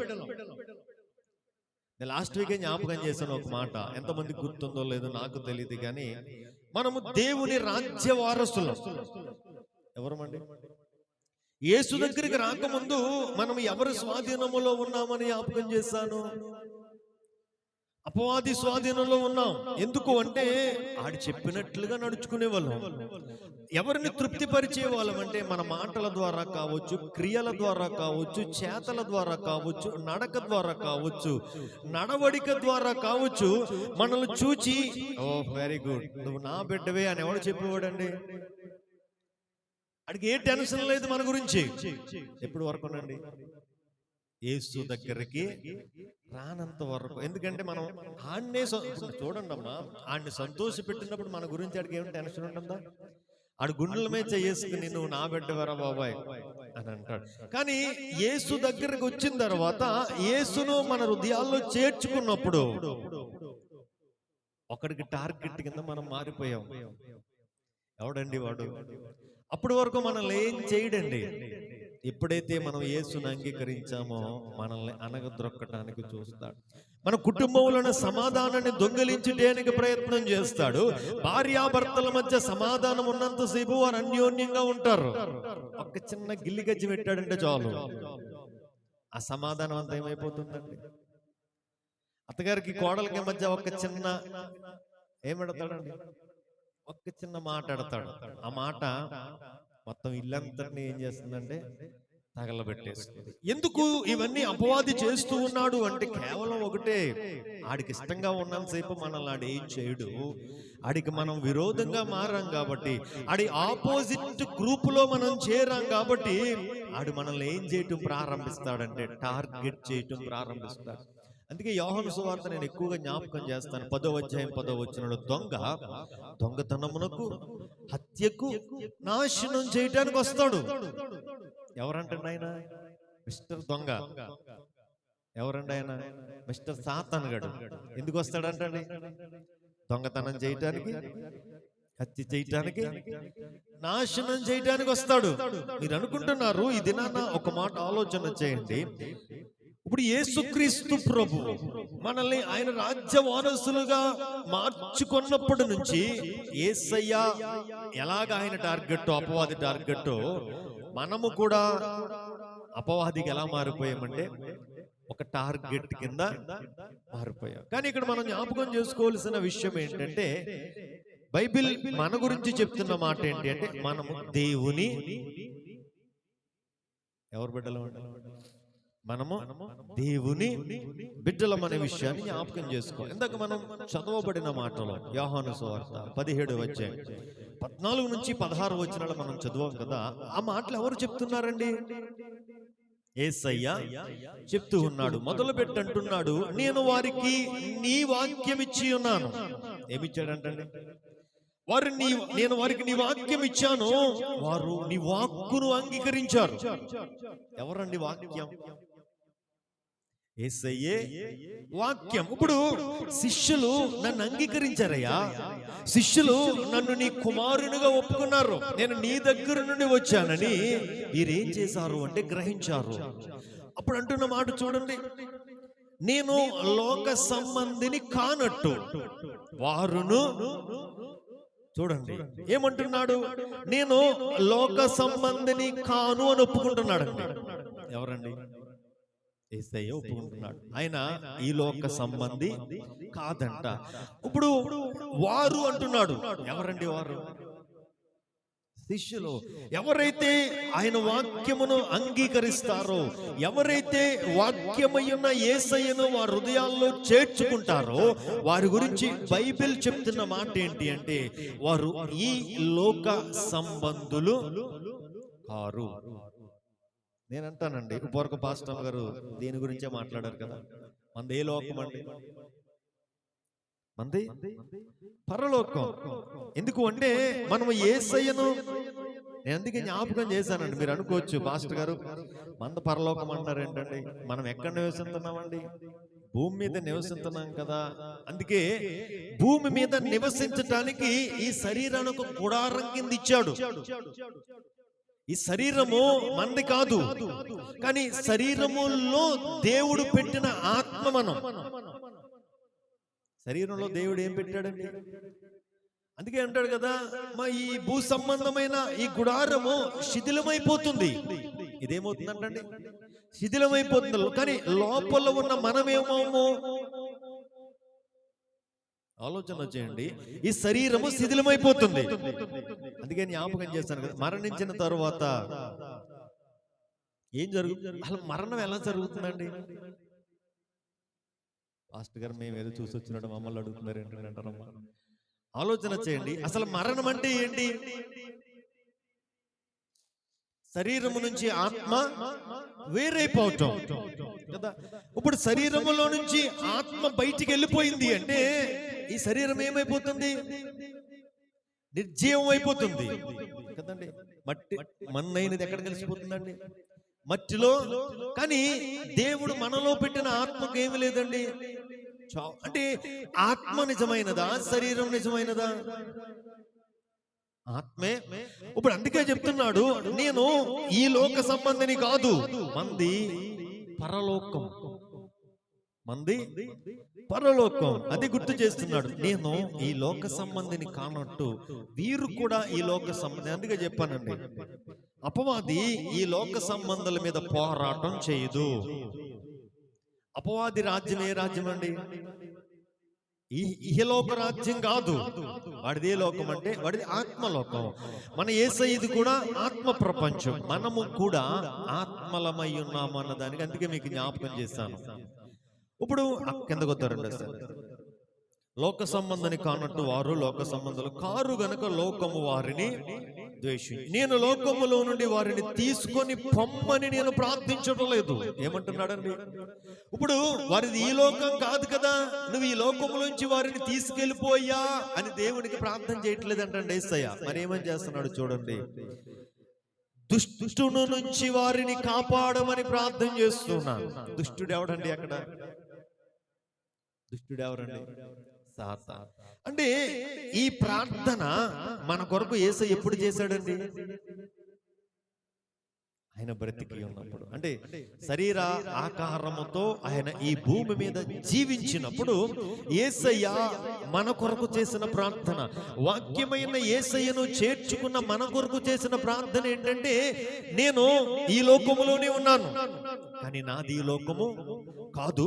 ఇప్పుడు వీరు నన్ను అంగీకరించారు కాబట్టి ఈ క్షణము నుంచి వీరు కూడా ఈ లోక సంబంధులు కారు. నేను ఈ లోకం కాదు కదా వీరిది తీసుకొని వెళ్ళిపో అని ప్రార్థించట్లేదు. వీరు ఈ లోకములోనే ఉన్నప్పుడు ఆ అపవాదు నుంచి వీరిని కాపాడు. అంటే ఒక మాట జ్ఞాపకం చేస్తాం, మనం ఎవరమండి? అమ్మా, నేను నిజంగా అనుకుంటున్నాను, అట్టిపండు వలిసి చేతిలో పెట్టినట్టే చెప్తున్నానండి. మర్మాలు ఏం కాదు కదా. మనం ఎవరమండి? ఈ లోక సంబంధులము కాదు. ఎందుకంటే మన యేసయ్య చెప్పిన, నేను చెప్తున్న మాట అండి, బైబిల్లో రాయబడిన మాట కదా. 15వ అధ్యాయం యోహాను సువార్త 15వ అధ్యాయం 19వ వచనం చూడండి. మరలా యేసయ్య చెప్తాడు, మీరు లోక సంబంధులైన ఎడల లోకము తన వారిని స్నేహించును, అయితే మీరు లోక సంబంధులు కారు, నేను లోకములో నుండి మిమ్మును ఏర్పరచుకుంటుని, అందుకే లోకము మిమ్మును. ఇక్కడ మరలా చెప్తున్నాడు, మనము లోక సంబంధులము కాదు. కానీ ఇక్కడ యేసయ్య చెప్తున్న మాట, నేను లోకములో నుండే మిమ్మల్ని ఏర్పరచుకున్నాను. మీరు ఒకానొక సమయంలో లోక సంబంధులు, కానీ ఇప్పుడు లోక సంబంధులు కాదు. నేను ఎందుకంటే నేను లోకములో నుండి మిమ్మల్ని ప్రత్యేకపరుచుకున్నాను, వేరుపరుచుకున్నాను, సెపరేట్ చేసుకున్నాను. మీరు నాకులాగా ఈ లోక సంబంధులు కారు. ఇది క్లియర్ గా అందరికి అర్థమయ్యే రీతిలోనే యేసయ్య చెప్పాడు. ఇప్పుడు ఒక్క మాట ఆలోచన చేద్దాం. మనము దేవుని రాజ్య సంబంధులము, మనము ఈ లోక సంబంధులము కాదు. మన శరీరం మాత్రమే ఈ లోకములో ఉంది. ఒప్పుకుంటారండి? మన శరీరము మాత్రమే ఈ లోకం. ఎందుకంటున్నారు పాస్టర్ గారు అంటే చూద్దాం, చూడండి. ఫిలిప్పీలకు రాసిన పత్రిక 3వ అధ్యాయం. ఫిలిప్పీలకు రాసిన పత్రిక 3వ అధ్యాయం. అందరం తీద్దామమ్మా. తీస్తేనే బైబిల్ మనకు కొంచెం అర్థమవుతుంది, చూస్తే మనం గ్రహించగలుగుతాం. 3వ అధ్యాయం 20వ వచనం చదువుతున్నాను, చూడండి. మన పౌర స్థితి పరలోకమందు ఉన్నది. అక్కడ నుండి ప్రభువైన యేసుక్రీస్తు అను రక్షకుని నిమిత్తము కనిపెట్టుకొని ఉన్నాము. ఏమంటున్నాడండి? మన పౌర స్థితి. పౌర స్థితి అంటే ఏంటండి? పౌర మన ఐడెంటిటీ, మన గుర్తింపు ఎక్కడుందంటండి? ఈ లోకములో. మన ఇండియా పౌరుడిగా మనకు ఒక నెంబర్ ఇచ్చారండి. ఏమి నెంబర్ అండి? ఆధార్ కార్డ్ నెంబర్ కదమ్మా. ఆ ఆధార్ కార్డును బట్టి మనల్ని ఎలా గుర్తిస్తారంటే భారతదేశ పౌరుడిగా కదా. అది శరీర సంబంధమైన పౌరసత్వం. అది ఎంతకాలం ఉంటుందండి? గ్యారంటీ లేదు. ఒక గంట తర్వాత ఉంటుందా అంటే చెప్పలేం కదండి. కానీ ఈ దేవుడు మనకు అనుగ్రహించిన ఈ పౌరస్థితి, ఈ గుర్తింపు ఎంతకాలం ఉంటుందండి? చెప్పాలమ్మా. ఈ శరీర సంబంధంగా ఈ భారతదేశంలో మనము అనుభవిస్తున్న ఈ భారతీయ పౌరస్థితి ఎంతకాలం మనం కలిగి ఉంటాం? ఎంతకాలం అంటే ఇక్కడ ఉన్న ఎవరం కూడా గ్యారంటీ. ఇన్ని సంవత్సరాల గ్యారంటీ ఉందండి. ఈ బాక్స్ కి ఇన్ని సంవత్సరాల గ్యారంటీ ఉంది. మనం కొనుక్కున్న ఎలక్ట్రానిక్ పరికరాలకి ఇన్ని సంవత్సరాల గ్యారంటీ. ఎలక్ట్రిక్ బల్బ్ కొనుక్కుంటున్నాం, బ్యాటరీ వారంటీ 5 సంవత్సరాలు. అన్నిటికీ వారంటీ ఉంది. వారంటీ లేని బ్రతుకు ఈ భూమి మీద ఏమైనా ఉందంటే అది మనిషి యొక్క బ్రతుకే. ఎందుకు అంటే ఎప్పుడైపోతుందో తెలీదు. కానీ అసలైన పౌరస్థితి, నిజమైన పౌరస్థితి, నిరంతరము నిలిచే పౌరస్థితి ఎక్కడుందంటండి? పరలోకమందు. అందుకే పౌలు గుర్తు చేస్తూ మన పౌరస్థితి ఎక్కడుందని చెప్తున్నాడండి? పరలోకమందు ఉన్నది. అక్కడ నుంచి, ఎక్కడి నుంచి అంటే కొంచెం అర్థం చేసుకోండి. అక్కడ నుంచి యేసయ్య రాకడ కొరకు మనం కనిపెడుతున్నామంట. ఎక్కడి నుంచి అండి? పరలోక రాజ్యం. నేను ఒక మాట ఇక మీరు అర్థం చేసుకోవడానికి ప్రయత్నం చేయండి. యేసయ్య అన్న మాట, నేను దేవుని వ్రేలితో దెయ్యములను వెళ్ళగొట్టుచున్న ఎడల పరలోక రాజ్యము మీ మధ్యకే వచ్చి ఉన్నది అన్నాడండి. ఏమన్నాడండి? నేను దేవుని వ్రేలుతో దెయ్యములను వెళ్ళగొట్టుచున్న ఎడల పరలోక రాజ్యం ఎక్కడో లేదు, పరలోక రాజ్యం మన మధ్యనే. నేను అంటానండి, ఇప్పుడు దేవుని రాజ్యం ఎక్కడుందండి? దేవుని రాజ్యంలో ఎవరుంటారు? దేవదూతలు ఉంటారు, 24 మంది పెద్దలు ఉంటారు, కెరూబులు ఉంటాయి, సెరూపులు ఉంటాయి, 4 జీవులు ఉంటాయి, తండ్రి అయిన దేవుడు ఉంటాడు, యేసయ్య ఉంటాడు, పరిశుద్ధాత్ముడు ఉంటాడు. వీరందరూ ఉండే పరలోక రాజ్యం ఎక్కడుంది అని యేసయ్య గుర్తు చేస్తున్నాడు. మన మధ్యనే ఉంది. మన మధ్యనే ఉన్న ఆ పరలోక రాజ్యానికి మనం ఎవరమంటే హక్కుదారులం, వారసులం. యేసయ్యను మనం అంగీకరించినప్పుడు జీవ గ్రంథములో మన పేరు ఏం చేయబడింది అంటే రాయబడింది. మనకు ఒక నెంబర్ ఏం చేయబడింది అంటే కేటాయించబడింది. మనం ఆ పరలోక రాజ్యములో మనము ఆ తీర్పు దినాన్న నిలబడినప్పుడు మన పేరు చదువుతారండి. వెంటనే మన గురించిన డేటా అంతా వచ్చేస్తుంది. అందుకే గుర్తు చేస్తున్న పౌలు ఏంటంటే మన పౌరస్థితి పరలోకమందుంది.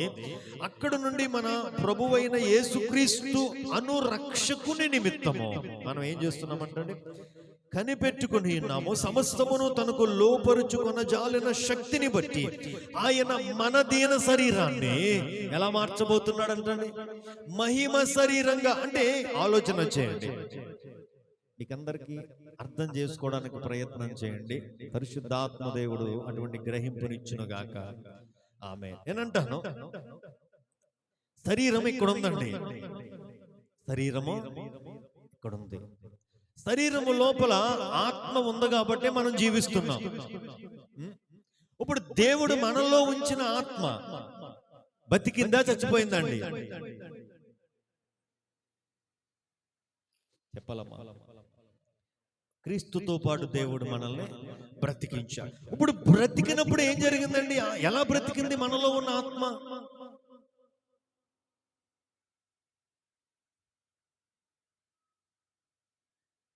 అర్థమవట్లేదు. ఇప్పుడు దేవుడు మన ఆత్మను ఏం చేశాడండి? ఒకానొక దినాన్ని చచ్చిన స్థితిలో ఉంది. క్రీస్తుతో పాటు ఆయన పునరుత్థానపు శక్తి ఈ ఆత్మలోనికి వెళ్ళినప్పుడు ఈ ఆత్మ ఏం చేయబడింది అంటే జీవాన్ని పొందుకుంది. ఇప్పుడు అందుకే నేను చాలాసార్లు జ్ఞాపకం చేస్తాను. కొరింథీ మొదటి పత్రిక 6వ అధ్యాయం 17వ వచనంలో పౌలు చాలా క్లియర్ గా రాస్తాడు, ప్రభువుతో కలుసుకొనువాడు అనే మాట ఉపయోగించాడు. ఏమన్నాడండి? ప్రభువుతో కలుసుకునేవాడు. ఎప్పుడు జరుగుతుందండి కలుసుకోవటం?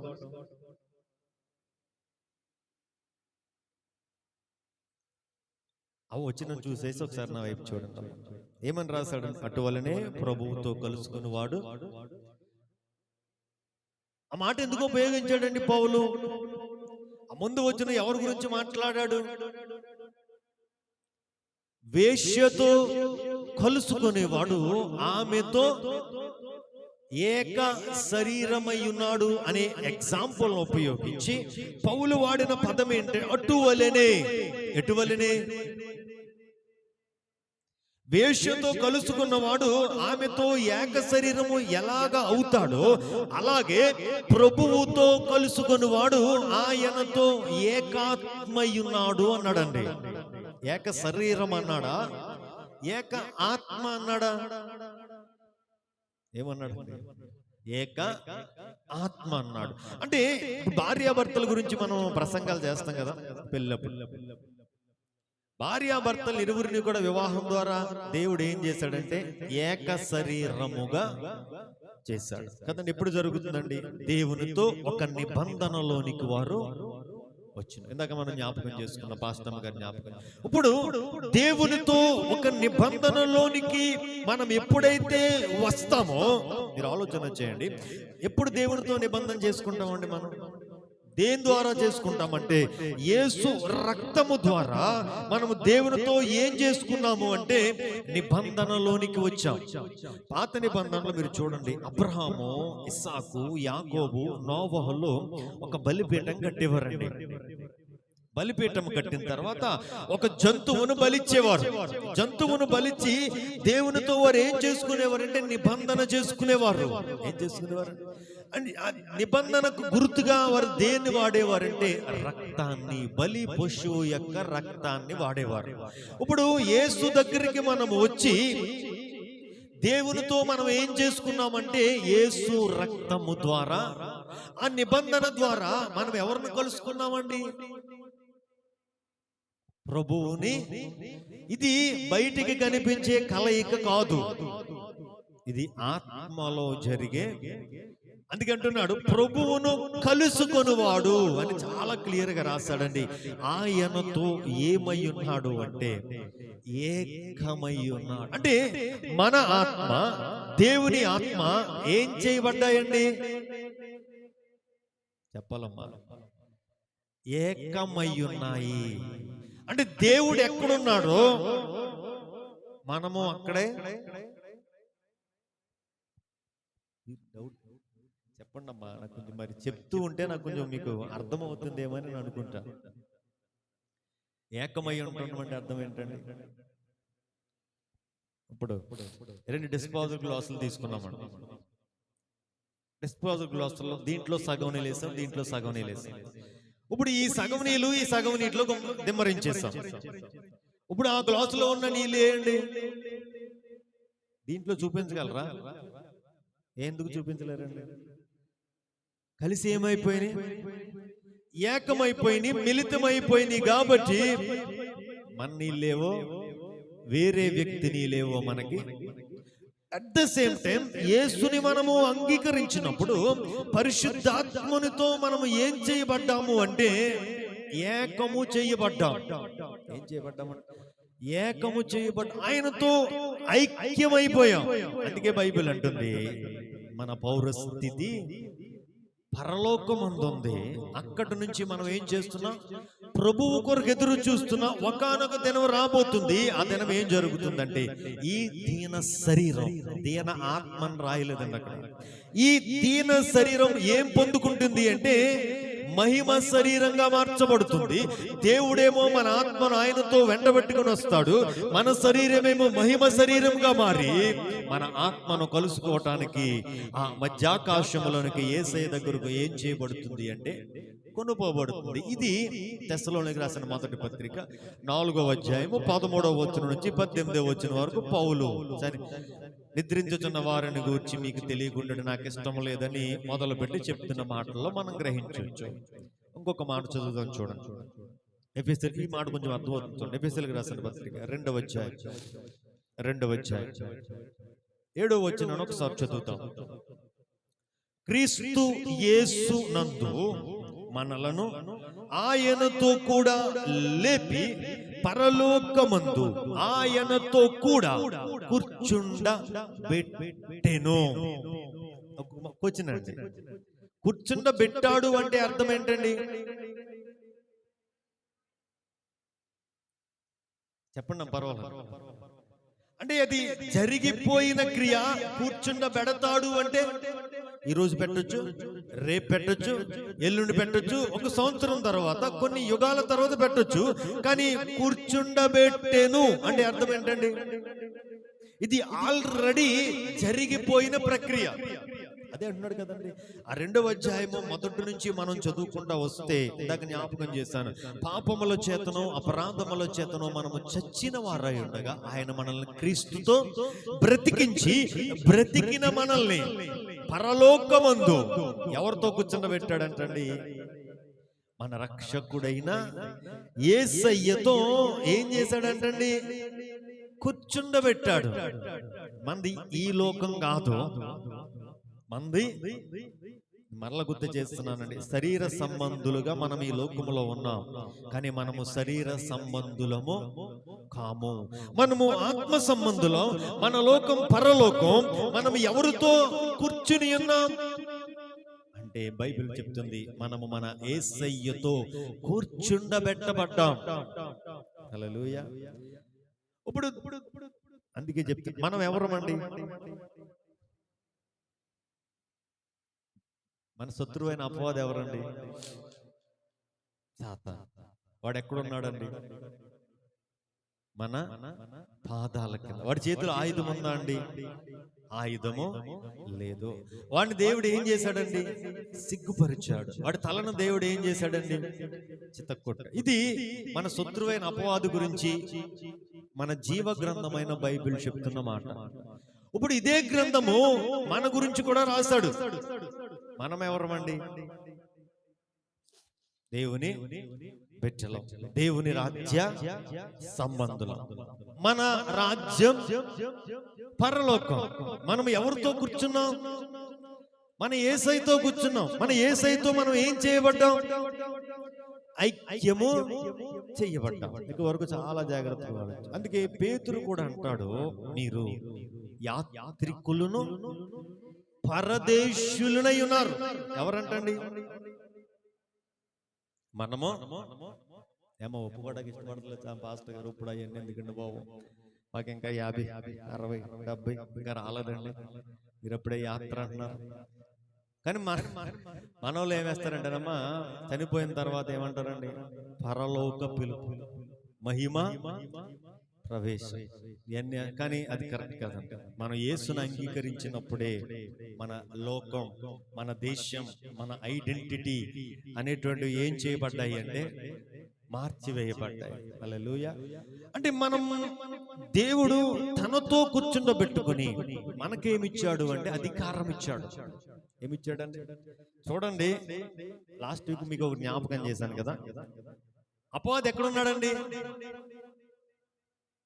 ఆకాశ మండలమందున్న దురాత్మల సమూహాలతో. అంటే అపవాది ఎక్కడున్నాడు? ఆకాశం. మనం ఎక్కడున్నామండి? మనం ఎక్కడున్నామండి చెప్పండి అమ్మా. భూమి మీద ఉన్నామని చెప్పుకున్న వాళ్ళందరూ కూడా భూ సంబంధాలే అండి. ఎందుకంటే భూమి మీద ఉన్నది శరీరం మాత్రమే, కానీ మన ఐడెంటిటీ, మన నిజ రూపం ఎక్కడుందంటే దేవునితో ఉంది. అపోదన ఎక్కడెట్టాడు అంటే మన కాళ్ళ కింద దేవుడు. అందుకే లోకాసు వార్త 10వ అధ్యాయము 19వ వచనంలో యేసయ్య అంటాడు, పాములను త్రేళ్లను త్రొక్కుటకు మీకు అధికారమునిచ్చాను, శత్రువు బలమంతటి మీద మీకు అధికారం ఇచ్చాను, ఏదియు మీకు ఎంత మాత్రము ఏం చేయదన్నాడండి అని. మరి పాములు తేళ్ళంటే ఏంటండి? తీశారు కదా మా వాక్యం. ఏమన్నాడండి? పాములను త్రేళ్లను త్రొక్కుటకు మీకు, అంటే త్రొక్కుటకు అధికారం ఇచ్చాడు. అంటే వాటిని తీసుకొచ్చి ఎక్కడెట్టాడండి? కాళ్ళ కింద పెట్టాడు. ఎవరండి ఆ పాము, ఆ తేళ్ళు? సాతాను వాడి అనుచరులు. ఏమంటున్నాడు? వాడిని నీ కాళ్ళ కింద పెట్టానయ్యా, వాడు నిన్నేమి చేయలేడు. ఎందుకంటే వాడి మీద నీకేమిచ్చాను? శత్రువు బలము కొంతటి మీద అన్నాడా? శత్రువు బలము అంతటి మీద అన్నాడా? బైబిల్ ఏం రాయని చూసి చదవండి. శత్రువు బలము అంతటి మీద, కొంతటి మీద కాదండి. ఆడు బలమంతటి మీద మీకేమిచ్చాను? అధికారం ఇచ్చి వాడిని తీసుకొచ్చి ఎక్కడెట్టాను? నీ కాళ్ళ కింద ఎట్టాను. నువ్వేం చేయాలి? ఎందుకు ఎట్టాడండి కాళ్ళ కింద? ఆయనే చెప్పాడు కదండి, త్రొక్కటానికి పెట్టాడు. శత్రువు ఎక్కడున్నాడండి? ఎవరి కాళ్ళ కిందండి? మన కాళ్ళ కిందే. మరలా చెప్తున్నానండి, మన కాళ్ళ కిందంటే ఈ శరీర సంబంధమైన కాళ్ళ కింద కాదు, ఆత్మ సంబంధమైన కాళ్ళ కింద దేవుడు అపవాదిని. మరలా చెప్తున్నానండి, మనము పోరాడేది శరీరులతో కాదు, మనము పోరాడేది దురాత్మలతో. ఒక్కడు కాదు, ఇద్దరు కాదు.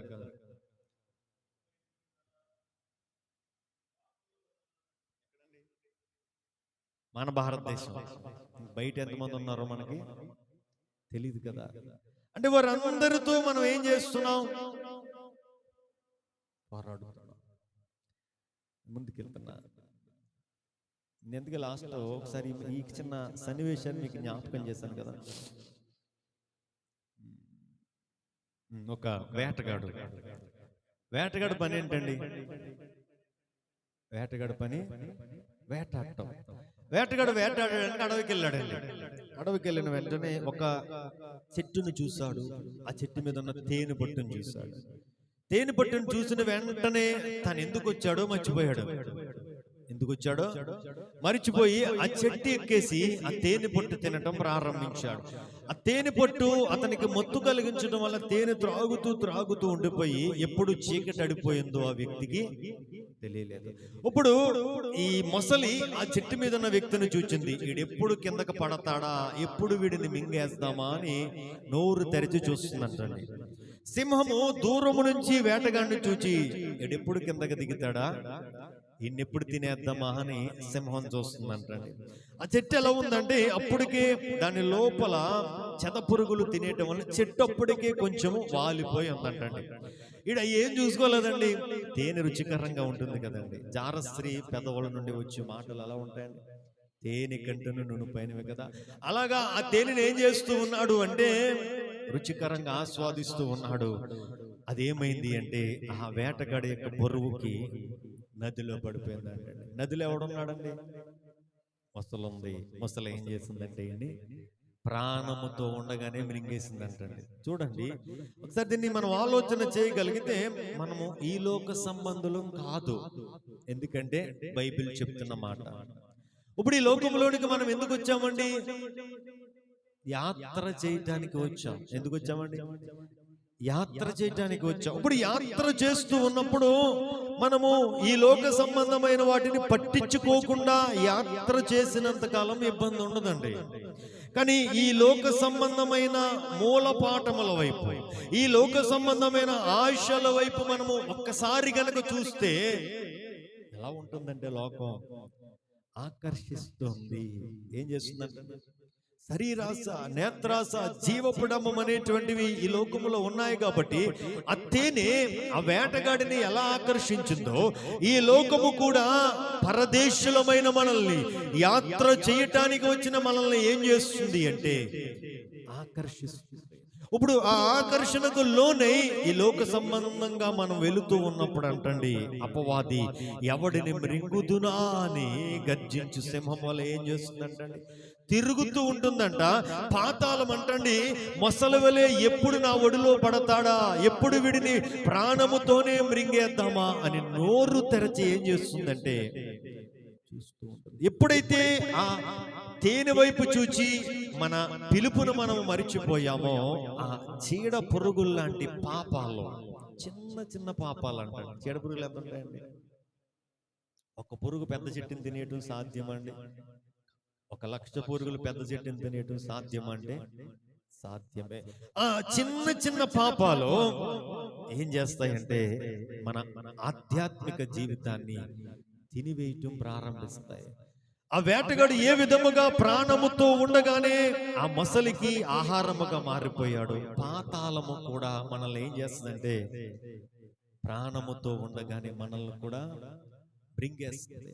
ఇదంతా ఎందుకు జరుగుతుంది అని మనం ఆలోచన చేస్తే మనము ఈ లోక సంబంధము అనే విషయాన్ని ఎప్పుడైతే మరిచిపోతామో మరల గుర్తు చేస్తున్నాను, మనము ఈ లోక సంబంధము కాము అనే విషయాన్ని మనము మరిచిపోతే అంతకన్నా దౌర్భాగ్యమైన స్థితి క్రైస్తవులుగా మనకి ఏముండదండి. మనము ఈ లోక సంబంధము కాము అని మనం గుర్తుంచుకున్నంతసేపు కూడా మనము దేవుని కొరకు జీవించగలం, దేవుని కొరకు నిలబడగలం, దేవుని కొరకు ప్రాణాలను సహితం మనం అర్పించగలం. ఎందుకంటే నా లోకం ఇది కాదు, నా లోకం పరలోకం. ఎందుకని జ్ఞాపకం చేస్తూ ఉంటాను, సముద్రం నీరు ఉప్పుగా ఉంటుంది, సముద్రంలో ఉన్న చేప చప్పగా ఉంటుంది. కారణం ఆ ఉప్పు నీటిని తనలోనికి ఏం చేసుకోవాలి. ఉప్పు నీటి నిజంగా తనలోకి ఎక్కించుకుంది అనుకోండి, నోట్లు ఎట్టుకున్న వెంటనే మనం దాన్ని ఏం చేస్తామండి, నోటులో నుంచి ఉమ్మి వేస్తాం. యేసయ్య కూడా అదే అన్నాడు, మీరు వెచ్చగానైనను చల్లగానైనను లేరు, మీరు నులివెచ్చగా ఉన్నారు, కాబట్టి నేను మిమ్మల్ని ఏం చేస్తాను అంటే నా నోటిలో నుంచి నేను ఉమ్మి వేస్తాను అన్నాడు లవొదికీయ సంఘంతో కదండి. చూడండి, మనము విలువ పెట్టి కొనబడిన వారు. ఏం పెట్టండి, ఏం పెట్టి కొనుక్కున్నాడండి? మనం తన రక్తం ఇచ్చి కొనుక్కున్నాడు. ఎంత రక్తం ఇచ్చాడండి? మొత్తం అంతా ఇచ్చేశాడు. ఆయనలో ఏమి కూడా ఉంచుకోలేదు. ఇప్పుడు ఆయన రక్తం ఇచ్చి మనల్ని కొనుక్కుని ఈ లోకములో నుంచి మనల్ని ప్రత్యేకపరుచుకున్నాడు. ఈ లోకములోంచి మనల్ని కొన్నాడండి. మనల్ని కొనడానికి వెలగా ఏం చెల్లించాడు? రక్తం చెల్లించాడు. ఎంత రక్తం చెల్లించాడు? అంతా చెల్లించేశాడు. చెల్లించి మనల్ని కొనుక్కుని మనతో చెప్తున్నాడు, నువ్వు నా సొత్తు. మనం ఎవరు సొత్తు అండి? మనము అపవాది సొత్తా, దేవుని సొత్తు అండి? మనము దేవుని సొత్తు. మనము దేవుని సొత్తు అని మనం గ్రహించి దేవుని సొత్తుగా మనం జీవించినంతసేపు ఏది దేవుని నుంచి మనల్ని ఎడబాపలేదండి. అందుకే పౌలు అంటాడు, మరణమైన, దేవదూతలైన, రాబోవునవైన ఏమైనా ప్రభువు ప్రేమ నుంచి నన్ను ఏం చేయలేవు, ఎడబాపలేవు. కానీ నేను దేవుని సొత్తు అని మరిచిపోయి అపవాది చేతుల్లోనికి కనుక వెళితే ఇంకా అక్కడ నుంచి స్టార్ట్ అవుతుందండి. ఏంటంటే ఫుట్బాల్ ఆడుకుంటాడంట. ఎవరండి? సాతానుగాడు.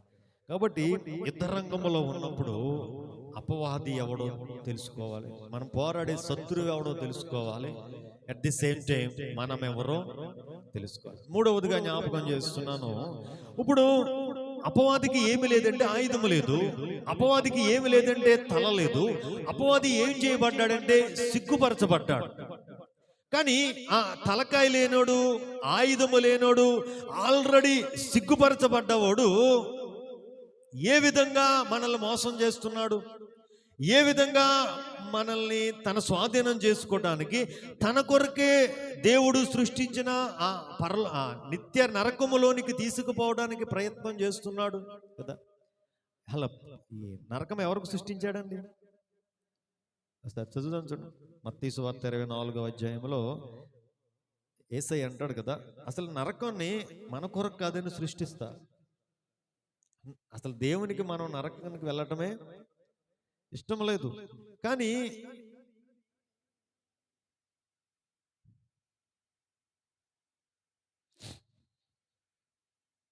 మత్తయి సువార్త 24వ అధ్యాయం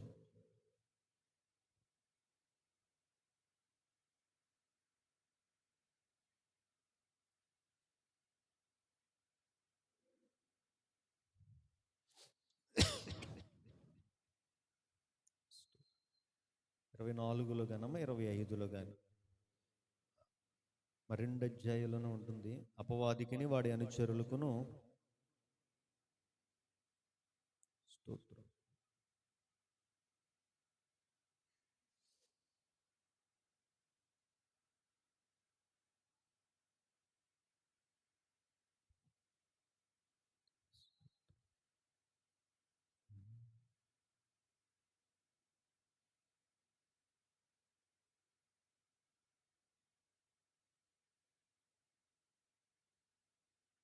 ఇరవై 24వ అధ్యాయంలో కానీ 25వ అధ్యాయం 2 అధ్యాయాల్లోనే నరకము ఎవరి కొరకు దేవుడు చేశాడో చాలా చక్కగా ఇక్కడ రాస్తాడు. చూడండి ఒకసారి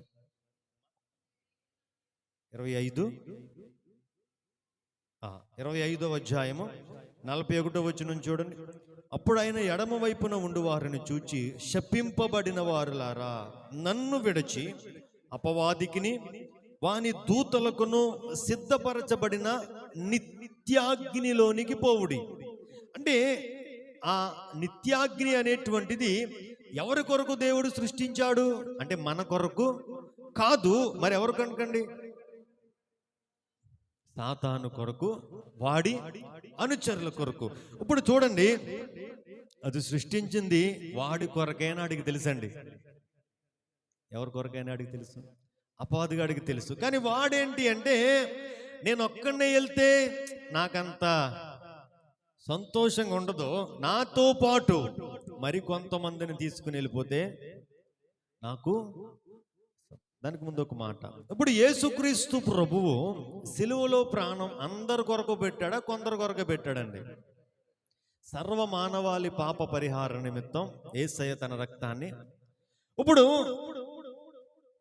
సర్వ మానవాళి కొరకు ప్రాణం పెట్టిన యేసయ్య సర్వ మానవాళి రక్షించబడాలని ఆశపడుతూ ఉన్నాడా, కొందరే రక్షించబడాలని ఆశపడుతూ ఉన్నాడా?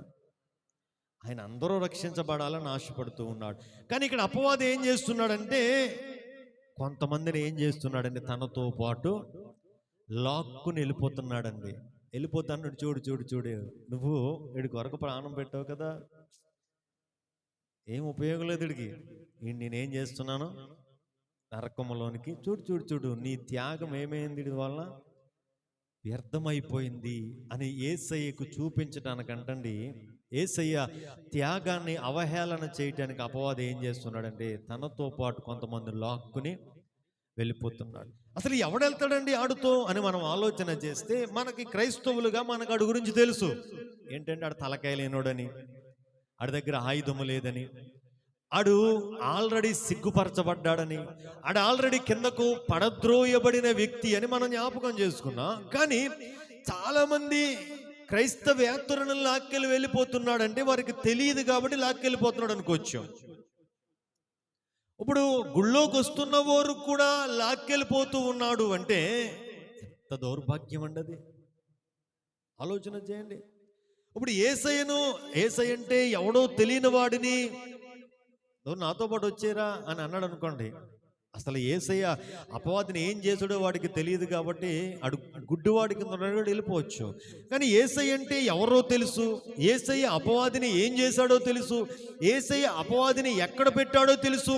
ఇవన్నీ తెలుసుకున్నా కానీ నరక కోపంలోనికి ఆడుతో పాటు ఉండటానికి వెళ్ళిపోతున్నాము అంటే ఎంత గుడ్డితనములో క్రైస్తవుడు ఉన్నాడు అన్న విషయాన్ని ఒక్కసారి మీరు జ్ఞాపకం చేసుకుంటారని నేను చెప్తున్నాను.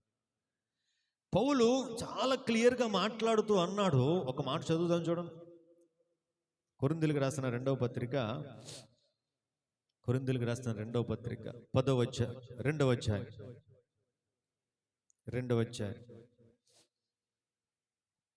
10వ వచనం చూడండి. మీరు దేని గూర్చి అయినను ఎవని క్షమించుచున్నారో నేను వానిని క్షమించుచున్నాను. నేనేమైనను క్షమించి ఉంటే సాతాను మనలను మోసపరచుకుంటున్నట్లు మీ నిమిత్తము క్రీస్తు సముఖమునందు క్షమించి ఉన్నాను. సాతాను తంత్రములను మనము ఎరుగని వారము కాము. ఏమంటున్నాడండి? సాతాను యొక్క తంత్రాలు ఏంటంటండి? సాతాను యొక్క తంత్రాలను మనం ఏం చేసుకోవాలి? ముందు పౌలు భక్తుడు సాతాను బాగా చదివాడండి. ఏం చేశాడండి?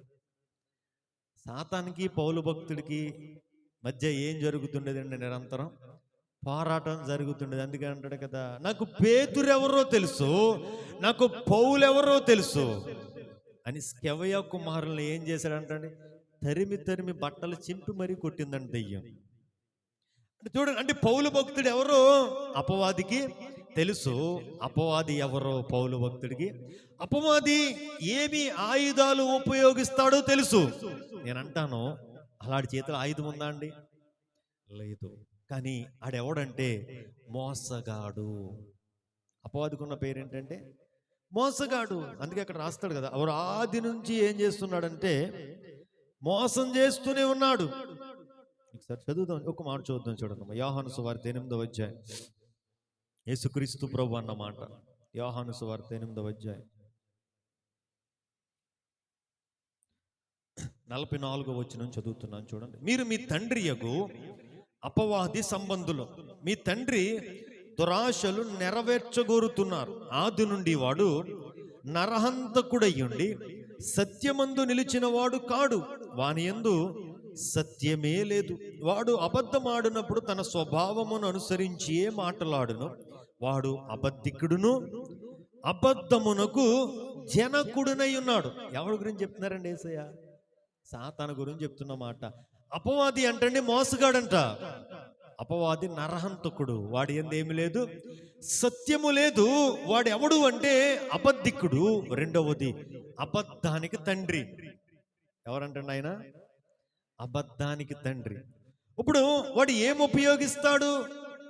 కిటుకులు క్రైస్తవులను పడగొట్టడానికి, క్రైస్తవులను నాశనం చేయటానికి, క్రైస్తవులను నరక కూపములోనికి తీసుకొని పోవటానికి వాడు ఏం ఉపయోగిస్తాడంటే తంత్రాలు ఉపయోగిస్తాడు. కుతంత్రాలు, కుట్రలు ఇవన్నీ చేస్తూ ఉంటాడు. మరలా గుర్తు చేస్తున్నాను, వాడికి ఏమి లేదండి, ఆయుధము లేదు. కానీ వాడు ఆయుధము ఉన్నట్లుగా మన ఎదుటాడు ఏం చేస్తున్నాడు? మనల్ని, అందుకడి పేరేంటంటే భ్రమపరుచు ఆత్మ. ఏమంటాడండి? భ్రమలో పెడతాడు మనల్ని, ఒక ట్రాన్స్లోకి తీసుకెళ్తాడు.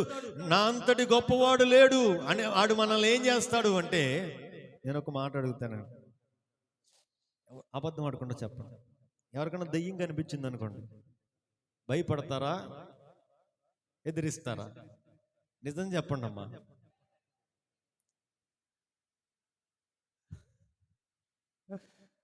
వాళ్ళు దెయ్యాన్ని ఆడని చూశాడండి. కానీ మనకేంటంటే లోక సంబంధంగా దెయ్యాలు అలా ఉంటాయి ఎలా ఉంటాయి అంటూ ఉంటారు కదా. వాళ్ళ దెయ్యం అన్న పేరు వచ్చిన వెంటనే మన హృదయంలో ఏమొస్తుందంటే ఆడి యొక్క తంత్రం. అది మనిషిని ఏం చేస్తాడు అంటే భయపెడతాడు.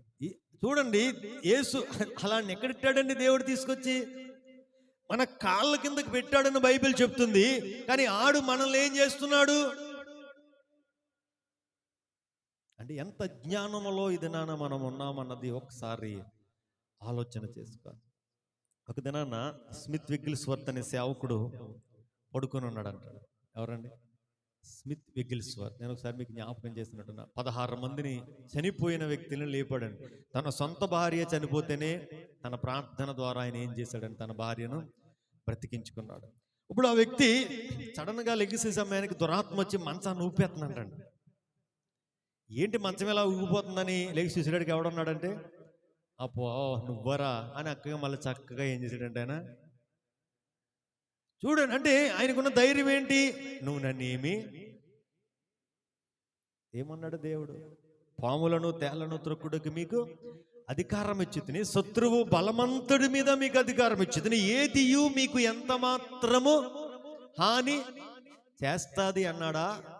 భూమి ఆకాశములు గతించిన గాని నా మాటలు ఏమాత్రమును గతించవు అని చెప్పిన దేవుడు ఆడు హాని చేస్తా ఉంటే చూస్తూ ఊరుకుంటాడండి?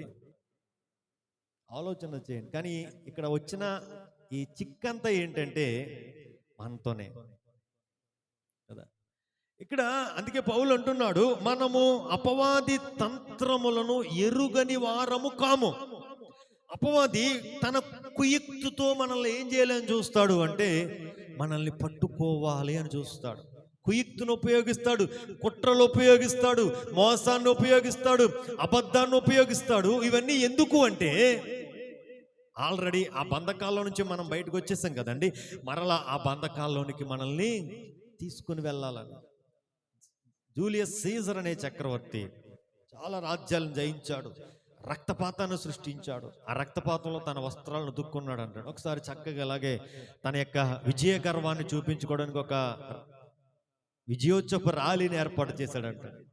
ర్యాలీని ఏర్పాటు చేసేందుకు ఒక భటుడు ఆయనకు ఒక కాగితం మీద ఒక ఇన్ఫర్మేషన్ రాసి పంపాడంట. రాజా, నువ్వు అలా ర్యాలీగా వెళుతున్నప్పుడు ఆ గోడ ప్రక్కన నిన్ను చంపడానికి ఒక శత్రువు పొంచి ఉన్నాడు, అతనితో జాగ్రత్త అని కాగితం పంపాడంటండి.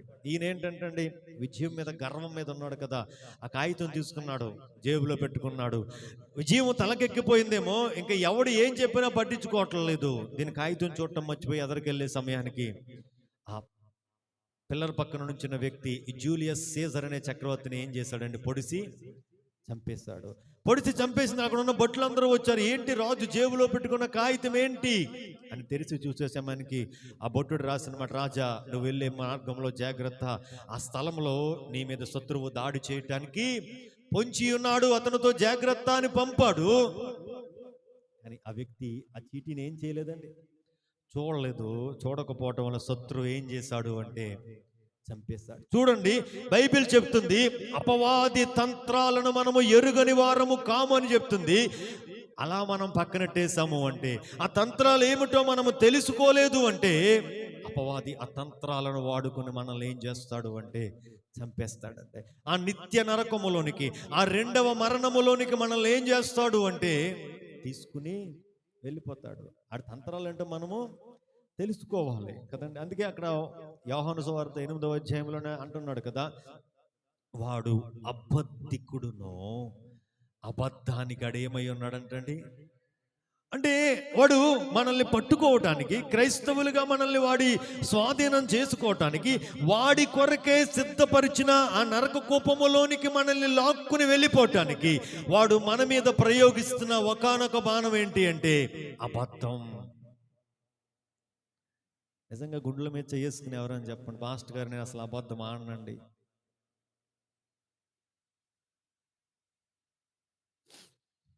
పాస్టర్ గారు మరి మీరు అలాంటివన్నీ ఇక్కడ పబ్లిక్గా అడిగితే మేము ఎలా చెప్తాం పాస్టర్ గారు అంటారమ్మా. చూడండి, అబద్ధం ఆడేవాడు ఎవడ సంబంధి అండి? అసలు అబద్ధానికి జనకుడు అంటే అర్థం ఏంటండి? అబద్ధానికి తండ్రి, అబద్ధాన్ని కన్నవాడు ఆడానంటండి. అంటే ఇప్పుడు అబద్ధాన్ని మనం ఆడుతున్నాము అంటే, నేను చెప్పనండి, మీరే చెప్పాలి. మాస్టర్ గారు మళ్ళీ మీరు మమ్మల్ని ఎలాగ అన్నారని మీ చేత నేను అనిపించుకోవడం ఎందుకమ్మా? అబద్ధం ఆడుతున్నాము అంటే మనం అపవాదికి చోటు ఇస్తున్నామనా, చోటు ఇవ్వట్లేదనా? ఆడెక్కడున్నాడండి? ఎక్కడున్నాడండి? మన కాళ్ళ కింద. అబద్ధం ఆడుతుందారా ఎక్కడికి తెస్తున్నామండి? ఎక్కడికండి చెప్పండి అమ్మా. నెత్తి మీద ఎక్కించుకుంటున్నాం. ఏమన్నండి? ఆడు మా నెత్తి మీద ఎందుకు ఎక్కుతున్నాడండి? మనల్ని పాతాళంలో తొక్కేయటానికి. ఎక్కడ తొక్కేయటాకండి? చూడండి, దేవుడేమో చెప్తున్న మాట, అన్ని కాలు కింద ఎట్టాను నువ్వు అని తొక్కాయని చెప్తున్నాడు. మనమేమో వద్దొద్దు, ఆడు కాళ్ళ కింద కాదు ఉండాల్సింది, ఆడు నెత్తి మీద. ఎక్కడ తెచ్చెట్టుకుంటున్నామండి? వాళ్ళని నెత్తి మీద తెచ్చెట్టుకుంటున్నాం. ఆడు మంచోడు కాదండి. ఆడు మంచోడు కాదు. ఇల్లు ఒళ్ళు కూడా ఆడు ఏం చేస్తాడంటే గుల్ల చేసి పడేస్తాడండి. ఏం చేస్తాడండి? ఇల్లు ఒళ్ళు సమస్త కనికరం ఉండదు అపవాదికి. ఆడికి ఏముండదండి, కనికరం కలిగిన వ్యక్తి కాదు. వాడు ఏం చేస్తాడు అంటే అధపాతాళానికి త్రొక్కేస్తాడు. అందుకే అంటున్నాడు, చాలా క్లియర్గా చెప్తున్న మాట. అబద్ధం ఏం చేస్తుందంటే మన బ్రతుకులను, అందుకే ఇందాక జపం చేశాను, చిన్న అబద్ధం అనుకుంటాం కదా, ఏమీ లేదు పాస్ చిన్న, మనల్ని ఎవరైనా పక్క వాళ్ళని కూర అంటే అడిగారు అనుకోండి, మాంసం కూర అని చెప్తే ఆడెక్కడ అడుగుతాడని ఏమంటామండి కదమ్మా, అబద్ధం ఆడతాం కదా. చూడు అంటే ఆ చిన్న అబద్ధమే. ఇందాక జ్ఞాపకం చేశాను, ఆ వేటగాడెక్కిన చెట్టుని తినేసేది ఏంటండి? చిన్న చెతపురుగు.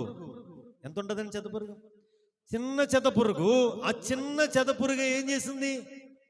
పెద్ద చెట్టుని తినేసింది కదా. చూడండి, అబద్ధము. అందుకే అబద్ధములు ఆడేవారు పరలోక రాజ్యంలో ఉండరంటండి. యేసే కూడా చెప్పాడు కదా.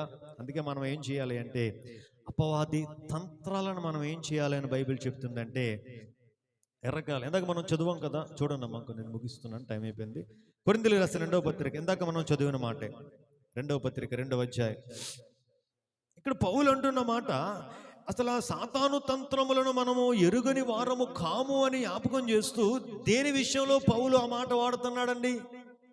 ఆ మాట వాడటానికి గల కారణం ఏంటి అంటే నేను జ్ఞాపకం చేస్తాను. చూడండి, కొరింథీయులకు రాసిన 1వ పత్రికలో పౌలు భక్తుడు వ్యభిచారాన్ని గద్దిస్తాడండి. దేన్నంటండి? ఒకడంటండి తన సొంత తండ్రి భార్యని ఏం చేశాడంటే ఉంచుకున్నాడంట. ఏం చేశాడండి? సొంత తండ్రి భార్యను. అంటే తన తల్లి కాదండి, తన తండ్రి తర్వాత చేసుకున్న స్త్రీ ఏమవుతుందండి? అతనికి తల్లి అవుతుంది కదా. ఇప్పుడు ఆమెను ఏం చేసుకున్నాడంటండి? ఉంచుకున్నాడంట. ఇప్పుడు ఆ వ్యక్తి గురించి పౌలు సంఘానికి ఏం చెప్పాడంటే, అర్జెంటుగా మీరు సంఘంలోంచి వాడిని వెలేసేయండి. పులిసినది కొంచెమైనా సరే, ఏమన్నాడండి? పులిసినది కొంచెమైనా సరే ఆ పాపం చేస్తున్నాడు ఒక్కడు మీ సంఘంలో ఉన్నా ఆడిని బట్టి మీ సంఘం ఏమవుతుంది? సర్వనాశనం అయిపోతుంది. కాబట్టి ఎవడైతే ఆ పాపం చేశాడో వాడిని అర్జెంటుగా వెలేసేయండి. నేను ప్రభువు దినాన వాడి ఆత్మ రక్షించబడినట్లు వాడి శరీరాన్ని నేను అపవాదికి అప్పగించాను. అపవాది వాడి శరీరాన్ని ఏం చేస్తాడంటే నలగగొట్టేస్తాడు అని 1వ పత్రికలో రాస్తాడండి. ఈ 2వ పత్రికకు వచ్చే సమయానికి చెప్తాడు, మీరు ఎవరినైతే వెలేశారో ఆడికి మీరు వేసిన శిక్ష చాలు. ఇప్పుడు మీరు వాడిని ఏం చేయాలంటే క్షమించాలి. ఏమంటున్నాడండి? మీరు అందరూ చదువుతారని నేను చెప్పుకుంటూ వెళ్ళిపోతున్నాను, మీరు ఇంటికాడ చదువుతుంటారు కదమ్మా. 1వ పత్రికలో ఆ వ్యభిచారం చేసిన వాడి గురించి రాస్తాడు. 2వ పత్రికలో ఎవడి గురించి అయితే చెప్తాడు వాడి గురించి చెప్తూ, మీరు ఇప్పటికే వాడికి వేసిన శిక్ష చాలా పెద్దది.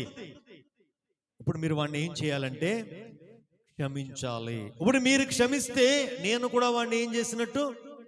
ఒకవేళ నేను గనక వాడిని క్షమించలేదు అంటే నేను ఎవడు చిక్కుముడిలో ఉన్నాను? సాతాను చిక్కుముడిలో. అంటే పౌలు ఉద్దేశం ఏంటంటే క్షమించలేని స్వభావాన్ని మనలో కలిగించేవాడు ఎవడంటే అపవాది. ఎవడంటండి? అపవాది. ఆడు ఏం చేస్తాడంటే క్షమించేలాగా మనల్ని ప్రేరేపించడు. ఏం అవసరం వద్దు, నువ్వు అసలు ఆడిని క్షమించవలసిన అవసరత. చూడు, నిన్నెంత బాధ పెట్టాడు, నిన్నెంత గాయపరిచాడు మాటలతో. చూడు, నేను ఎన్ని సూటిపోటు మాట్లాడినాడు, నువ్వు ఆడిని క్షమిస్తావా అని ఏం చేస్తాడంటాడు మనలో నుంచి? క్షమించినవాడు. అది అపవాది వాడుకునే కుతంత్రం. అందుకే యేసయ్య అన్నాడు, నీ సహోదరుని మీద నీకు విరోధం ఏమైనా ఉంటే నువ్వు గుడిలోనికి వచ్చి కానుక పెట్టే దగ్గర కానుక వేయక ముందు నువ్వు చేయవలసిన పని ఏంటి అంటే నీ సహోదరుని దగ్గరికి వెళ్ళి ముందు సమాధానపడు. ఒకవేళ తప్పు ఆ వ్యక్తి చేసిన, ఎవరిని సమాధానపడు? నువ్వే వెళ్ళి సమాధానపడు. అప్పుడు వచ్చి నువ్వేమేమన్నాడండి? ఎందుకు అంటే అపవాది నీలో పని చేస్తూ ఉండగా, అపవాది నీ మీద ఏలుబడి చేస్తూ ఉండగా నువ్వు దేవునికి 1,00,000 రూపాయలు కానుకిచ్చినా దాని వలన ఉపయోగము లేదు అని పౌలు భక్తుడు అక్కడ సంఘానికి బోధించడానికి చెప్తూ ఉన్నాడు. అపవాది తంత్రాలను, కుతంత్రాలను, వాడి యొక్క భ్రమలను మనము ఎరుగని వారము కాము. ఇది నా మాట ఒకసారి మనం కూడా జ్ఞాపకం చేసుకుందాం. దేవుని మందిరంలోనికి వచ్చాం.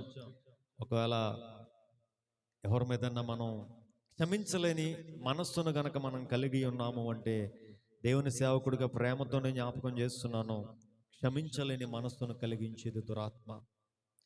కానీ ప్రభువు అన్నాడు, నిన్ను వలె నీ పొరుగు వారిని ప్రేమించు, నీ శత్రువు కొరకు ప్రార్థన చేయి, శపించొద్దు అని మాట వాడాడండి. శత్రువుని మనం ఏం చేయకూడదంటండి, క్షమించకూడదు. కానీ మనం అసలు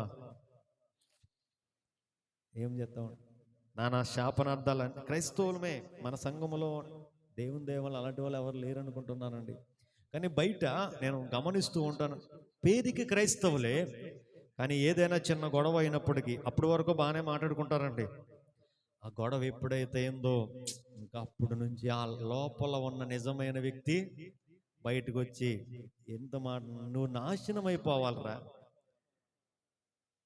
వింటారా ఎప్పుడైనా ఇటువంటి మాటలు? నేను అంటానండి, అవి అపవాది మన మీద ఉపయోగిస్తున్న తంత్రాలు. పౌలు అంటున్నాడు, నేను క్షమించకపోతే నేను అపవాది తంత్రాలను తెలుసుకోలేని గుడ్డోడిని. ఒకవేళ అక్కడ క్షమించలేని వారు ఎవరైనా ఉంటే, ప్రభు ప్రేమ బట్టి చెప్తున్నాను, ఆ గుడ్డితనము నుంచి మనం ఏం చేయాలంటే బయటికి రావాలి. చివరిగా ఒక వాక్యం చదువుకుని ముగించుకుందాం. చూడండి, ఎఫెసీయులకు రాసిన పత్రిక 4వ అధ్యాయం 27వ వచనం చూడండి. అపవాదికి చోటియొద్దు అని మాట వాడాడండి. ఏమన్నాడండి? అపవాదికి మనం ఏమివ్వకూడదంటండి, అపవాదికి చోటియొద్దు. ఎవరికంటండి? మీరు ఎప్పుడైనా ట్రైన్ ఎక్కారమ్మా? పాస్టర్ గారు ఫ్లైట్ ఎక్కినట్టు అడుగుతున్నారంటే బాబు, ట్రైన్ చాలాసార్లు ఎక్కాం పాస్టర్ గారు. ట్రైన్ ఎక్కినట్టు చాలాసార్లు గమనిస్తూ ఉంటారండి. మనకు కొంచెం ప్లేస్ ఉన్నాకంటారా? ఎంత అంటారండి? కొంచెం అంటారు. అలా కొంచెం ప్లేస్ ఇచ్చిన తర్వాత వాళ్ళు ఏం చేస్తారండి, మనల్ని మెల్లిమెల్లిగా ఎక్కడికి గంటేస్తారండి? ఆఖరికి మనకే. చాలా మందికి అనుభవాలు అయ్యి ఉండొచ్చు, కొంతమందికి అవి ఉండకపోవచ్చు. కానీ అపవాది కూడా అంతేనండి. అపవాదికి ఎప్పుడైతే అందుకే జ్ఞాపకం చేశాను, అపవాది ఎప్పుడైతే మన జీవితాల్లోనికి వస్తాడో ఇంకప్పటి నుంచి మనకేం ప్రారంభమవుతాయి అంటే శ్రమలు. అందుకే చూస్తున్నాం, చదువుకొని ముగించుకుందాం. చూడండి 25వ వచనం. మనం ఒకరికొకరు అవయవములై ఉన్నాము గనక మీరు అబద్ధమాడుట మాని ప్రతి వాడు పొరుగు వానితో సత్యమే చెప్పాలి. అబద్ధం ఆడితే అపవాదికి మనం ఏమిచ్చినట్టు? చోటిచ్చినట్టు. కోపపడుడు గాని పాపము చెయ్యకుడి. కోపము సూర్యుడు అస్తమించే వరకు కోపం నిలుచుకుంటకూడదు. సూర్యుడు అస్తమించే వరకు కోపము నిలిచి ఉన్నది అంటే అపవాదిని మనం ఏం చేస్తున్నట్టు?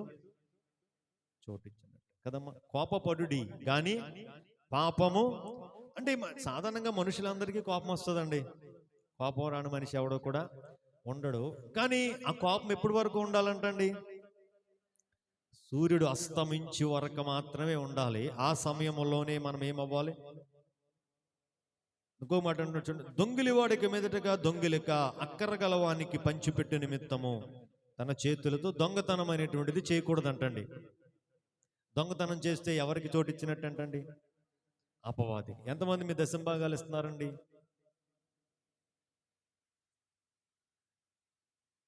దశంభాగాలు ఎవరియండి? మరి దేవుని ఎవరికి ఇవ్వాలండి? మరి దేవునికి ఇవ్వకపోతే ఏం చేసినట్టు అని చెప్పాడండి? ఏం చేసినట్టండి? రోజుకి ఎన్ని గంటలండి? 24 గంటల్లో దశంభాగం ఎంతండి? దశంభాగం ఎవరిదండి? మరి దేవునికి ఇవ్వకపోతే ఏం చేసినట్టండి? అంటే చూడండి, ఇవన్నీ కూడా మనం చాలా సిల్లిగా మనకు కనిపిస్తాయి. కానీ అవి ఒక్కొక్కటి చిన్న చిన్న చెదపురుగులు లాంటివి అంటండి. ఏంటండి అవి? చెదపురుగులు లాంటివి. అవి ఏం చేస్తాయి అంటే, ఎందుకు ఇమ్మన్నాడు దేవుడు దశంభాగం? దేవుడికి ఏమన్నా లోటా అండి? దేవునికి ఏమన్నా కొదువా? దేవునికి ఏమన్నా తక్కువ? అంటే అది మన ఆశీర్వాదం కొరకే. కాబట్టి మనం దొంగిలకూడదంటండి. ఇంకొక మాట జ్ఞాపకం చేస్తున్నాడు, వినువారికి మేలు కలుగునట్లు అవసరమును బట్టి క్షేమాభివృద్ధికరమైన అనుకూల వచనమే పలుకుడి గాని దుర్భాష. అంటే ఇతరులను మనం దూషిస్తూ ఉన్నప్పుడు, ఇతరులను అవమానకరంగా మాట్లాడుతూ ఉన్నప్పుడు, మన నోటి వెంట బూతు మాటలు కావచ్చు, సరసోక్తులు కావచ్చు, ఇటువంటి మాటలు మనం మాట్లాడుతూ ఉంటే కాళ్ళు కింద ఉన్నవాడిని తీసుకొచ్చి ఎక్కడెట్టుకున్నట్టు అంటండి, నెత్తి మీద ఎట్టుకున్నట్టు అని అంటాడు. దేవుని పరిశుద్ధ ఆత్మను మీరు ఆయన పరిశుద్ధ ఆత్మను మనము దుఃఖపరిచాము అంటే అపవాదికి మనం ఏమిచ్చినట్టు? సమస్తమైన ద్వేషము, కోపము, క్రోధము, అల్లరి, దూషణ, సకలమైన దుష్టత్వమును మీరు విసర్జించాలి. ఎందుకు వీటిని విసర్జించాలి? ఒకవేళ అవి గనక మనం కలిగి ఉన్నట్లయితే మన జీవితాల్లో ఎవరికి చోటిచ్చినట్టు అని బైబిల్ చెప్తుంది అంటే అపవాదికి మనము చోటిచ్చిన. నేను ముగిస్తూ ఉన్నా, ఈ దినాన అపవాదిని తీసుకొచ్చి దేవుడు ఎక్కడ పెట్టాడు అంటే మన కాళ్ళ కింద. వాడు ఎవడండి? మన ఫ్రెండ్ కాదండి. వాడు ఎవడండి? మన క్షేమాన్ని కోరేవాడు కాదు. వాడు ఎవడండి? మనం బాగుపడుతూ ఉంటే ఆనందించేవాడు కాదు. మన కుటుంబము సంతోషంగా ఉంటే, సమాధానంగా ఉంటే, నెమ్మదిగా ఉంటే కుళ్ళుకు చచ్చేవాడాడు. ఎవడండి? అటువంటి కుళ్ళుకు చచ్చేవాడిని ఇది నాన్న మన జీవితాలకు మనం ఏం చేయకూడదు అంటే ఆహ్వానించకూడదు. మన జీవితాల్లో వాడికి ఏమి ఇవ్వకూడదు అని బైబిల్ చెప్తుంది అంటే స్థానము. ఇవన్నీ కూడా మనము యుద్ధ రంగంలో ఉన్నప్పుడు ఇవన్నీ మనం ఏం చేసుకోవాలంటే జ్ఞాపకం చేసుకోవాలి. మన శత్రువు ఎవడో మనం తెలుసుకున్నాం. రెండవది మనం ఎవరో మనం తెలుసుకున్నాం. మూడవది ఆడు మన మీద ఉపయోగించే కుతంత్రాలు ఏంటో మనము తెలుసుకున్నాం. వచ్చే వారం దీన్ని మనం ముగించుకుందాం. ఏంటి అసలు క్రైస్తవులుగా మనము ధరించుకోవలసిన ఆ సర్వాంగ కవచం ఏంటి అనేది వచ్చే వారం మనం తెలుసుకొని మన ఆధ్యాత్మిక జీవితంలో మనం ముందుకు వెళ్దాం. కాబట్టి ఇక్కడ నేర్చుకున్నవన్నీ కూడా మన ఆధ్యాత్మిక జీవితానికి మేలుకరంగా, ఉపయోగకరంగా ఉండేటట్లుగా ఒక చిన్న ప్రార్థన మనం చేసుకుందాం.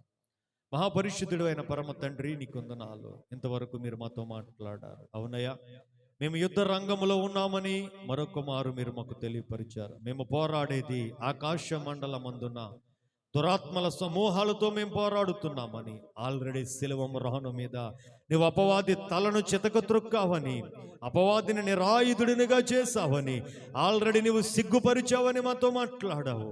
అవును తండ్రి, అయ్యా మా కాళ్ళ కింద వాడికి తీసుకొని వచ్చి నువ్వు పెట్టినందుకు నీకు స్తోత్రము.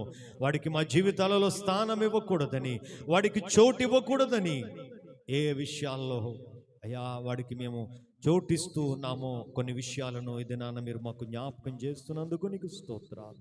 వినవాక్యము దేవా మా ఆధ్యాత్మిక జీవితాలకు అన్వయించుకుంటూ ఆధ్యాత్మిక జీవితంలో మహిమ నుండి అధిక మహిమలోనికి నడిపించబడుతుంది. మీ నామమునకు ఘనత తెచ్చే బిడ్డలుగా మేము ఉండుటకు సహాయమును దయచేయమని యేసు నామమున ఈ మనవడికి వేడుకొని మీ కృపావాక్యమునకు మమ్మలను మేము సమర్పించుకుంటున్నాము పరమ తండ్రి. ఆమేన్.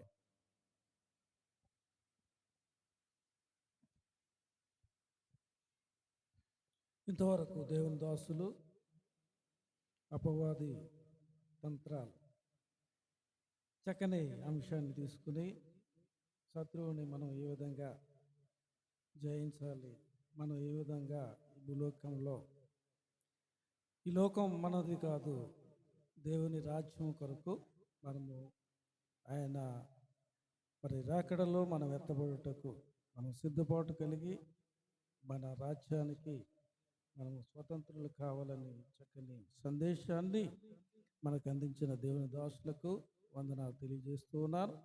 ఈ యొక్క సమయంలో కానుకల పాట పాడుతూ ఉండగా కానుకలు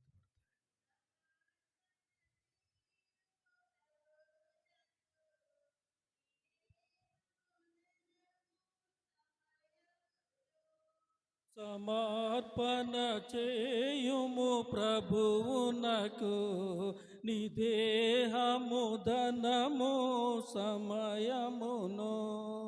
అబ్రామును అడిగెను ప్రభువప్పుడు,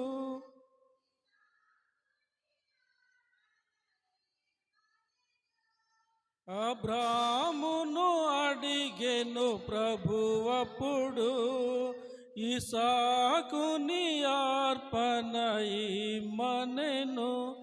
నీ బిడ్డల సేవకు నీచెదవా, నీ బిడ్డల సేవకు నీచెదవా, నీవిచెదవా. సమర్పణ చేయుము ప్రభువునకు నీ దేహము ధనము సమయమును. సమర్పణ చేయుము ప్రభువునకు దినము సమయమును దేవునికి హేలు బలి హేయముగాహినుని అర్పణము ప్రియము దేవునికి హేలు బలి హేయముగాహినుని అర్పణము కలంకము కల్మషమాంటనివి కలంకము కల్మషమాంటనివి నివి చెదవా సమర్పణ చేయుము ప్రభువునకు నీ దేహము ధనము సమయమును సమర్పణ చేయుము ప్రభువునకు నీ దేహము ధనము సమయమును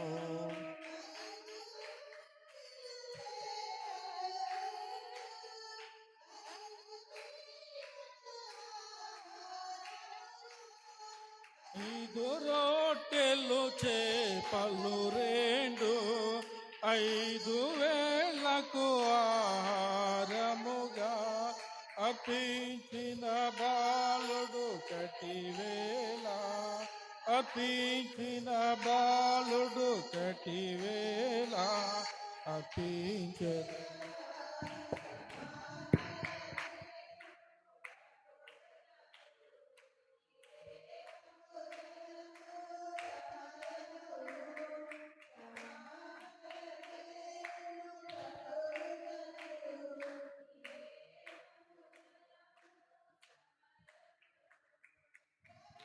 ప్రేమించిన పేదరలు కసులు రెండించెను కానుకగా ప్రభుని ప్రేమించిన పేదరలు కసులు రెండించెను కానుకగా జీవనమాంతయు దేవునికి చెన్ జీవనమాంతయు దేవునికి చెన్ నివిచెదవా సమర్పణ చేయుము ప్రభువునకు నీ దేహము ధనము సమయమును సమర్పణ చేయుము ప్రభువునకు నీ దేహము ధనము సమయమును దేవుని ఆలయము నీ దేవుడు మలచిన మందిరము నీ దేహము దేవుని ఆలయము నీ దేవుడు మలచిన మందిరము సజీవయగముగా నీచెదవా సజీవయగముగా నీచెదవా నివిచెదవా సమర్పణ చేయుము ప్రభువునకు నీ దేహము ధనము సమయమును సమర్పణ చేయుము ప్రభువునకు నీ దేహము ధనము సమయమును. ఈ యొక్క సమయంలో కానుకల నిమిత్తము ప్రార్థన అననయ్య గారు వచ్చి ప్రార్థనలో నడిపించవలసిందిగా ప్రేమపూర్వకంగా అననయ్య గారిని ఆహ్వానిస్తున్నారు.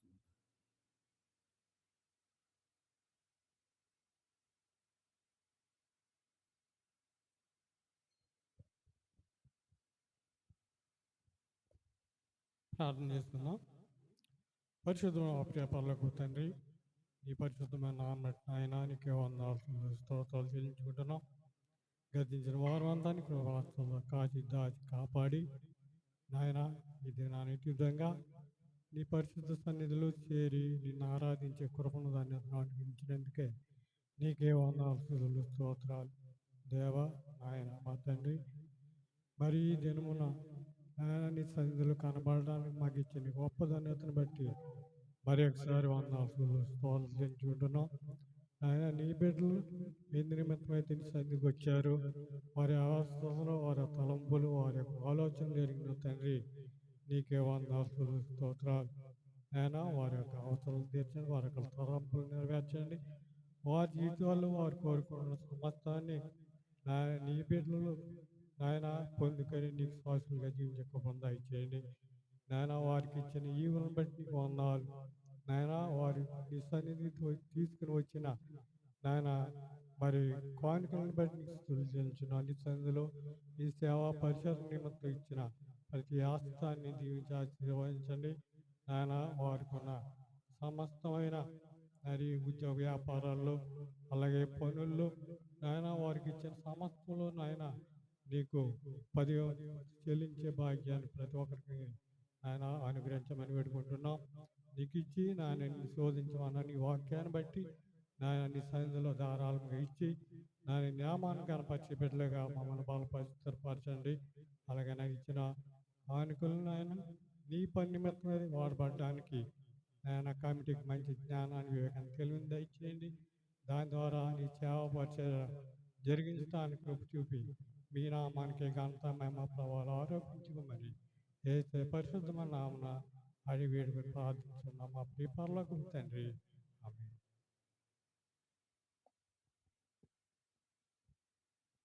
ప్రార్థించిన అనన్నయ్య గారికి నా యొక్క వందనాలు తెలియజేస్తూ ఉన్నాను. ప్రియులారా, మరి ఈ యొక్క సమయంలో దేవుని దాసులను మరి ప్రేమించి మరి తీసుకొచ్చిన బియ్యాన్ని దేవుడు దీవించి ఆశీర్వదించును గాక.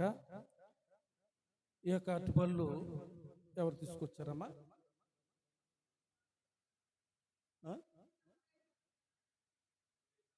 చెప్పలే చేస్తున్నారు.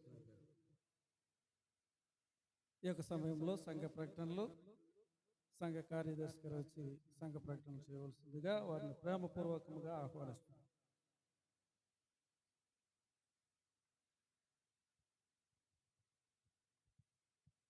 దేవుని పరిశుద్ధ నామానికి స్తోత్రములు. దేవుడు గతించిన కాలమంతా ఆయన రెక్కల చాటును కాపాడి మరొక గొప్ప ధన్యతను మనకందరికి ఇచ్చినందుకు దేవునికి లెక్కలేని వందనాలు తెలియజేస్తున్నాను. కాకపోతే ఈరోజు అంతగా విషయాలు ఏమి లేవు. బిడ్డలు ఎగ్జామ్స్కి ప్రిపేర్ అవుతున్నారు.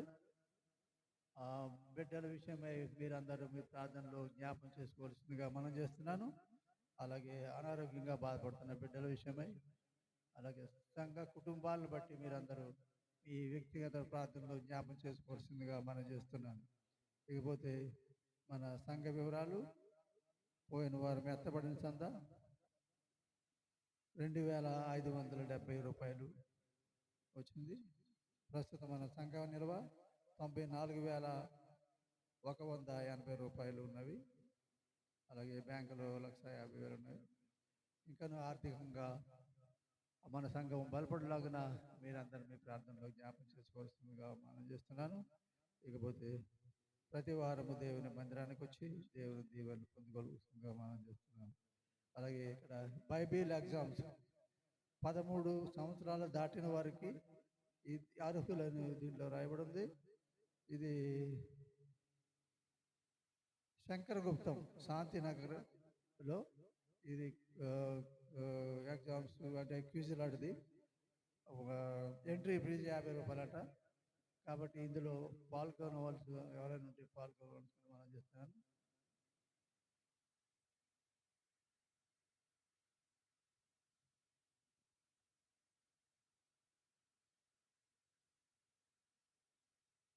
సంఘ ప్రకటనలు చూసిన సంఘ కార్యదర్శి గారికి నా యొక్క వందనాలు తెలియజేస్తూ ఉన్నాను. ఈ యొక్క సమయంలో అందరూ లేచి నిలబడినట్లయితే ముగింపు పాట పాడుకుని దేవుని దాసులు ప్రార్థన ఆశీర్వాదంతో మనం సెలవు తీసుకుంటాం.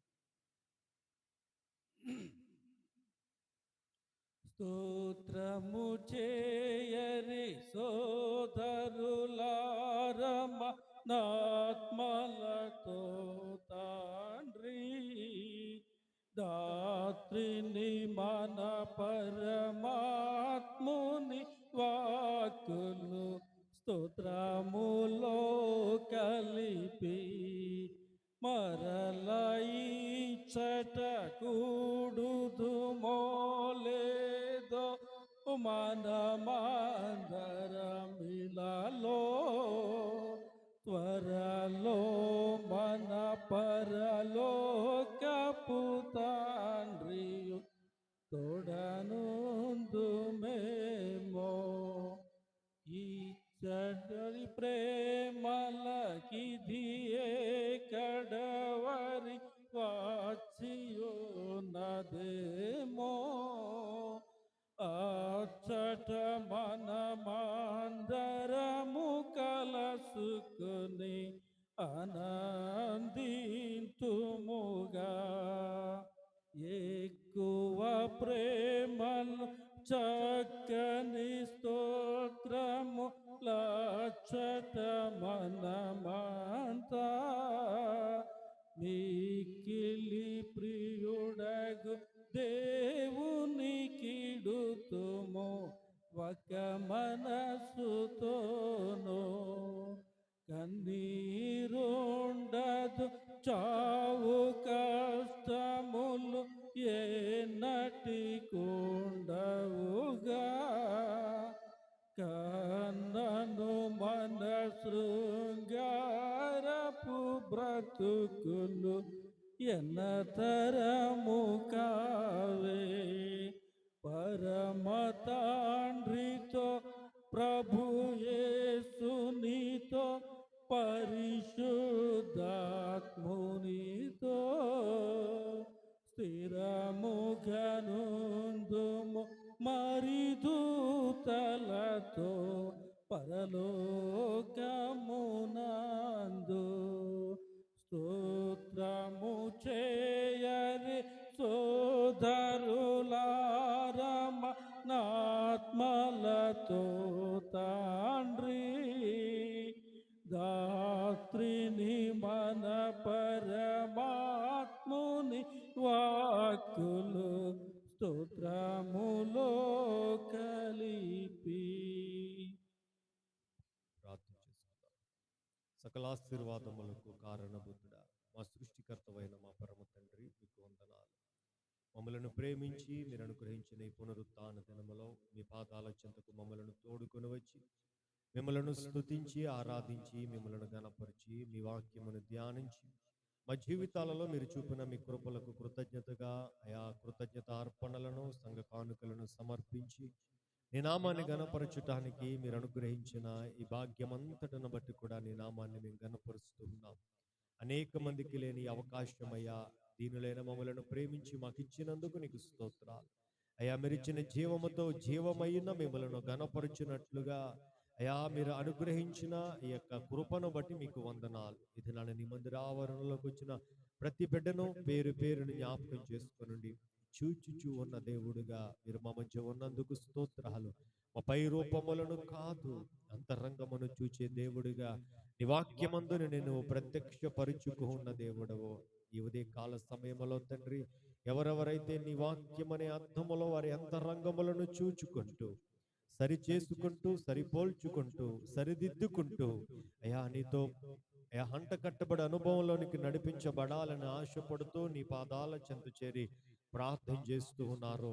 అయా నీ కను దృష్టిని వారి మీద మీరు ఉంచమని ప్రార్థన చేస్తున్నాం.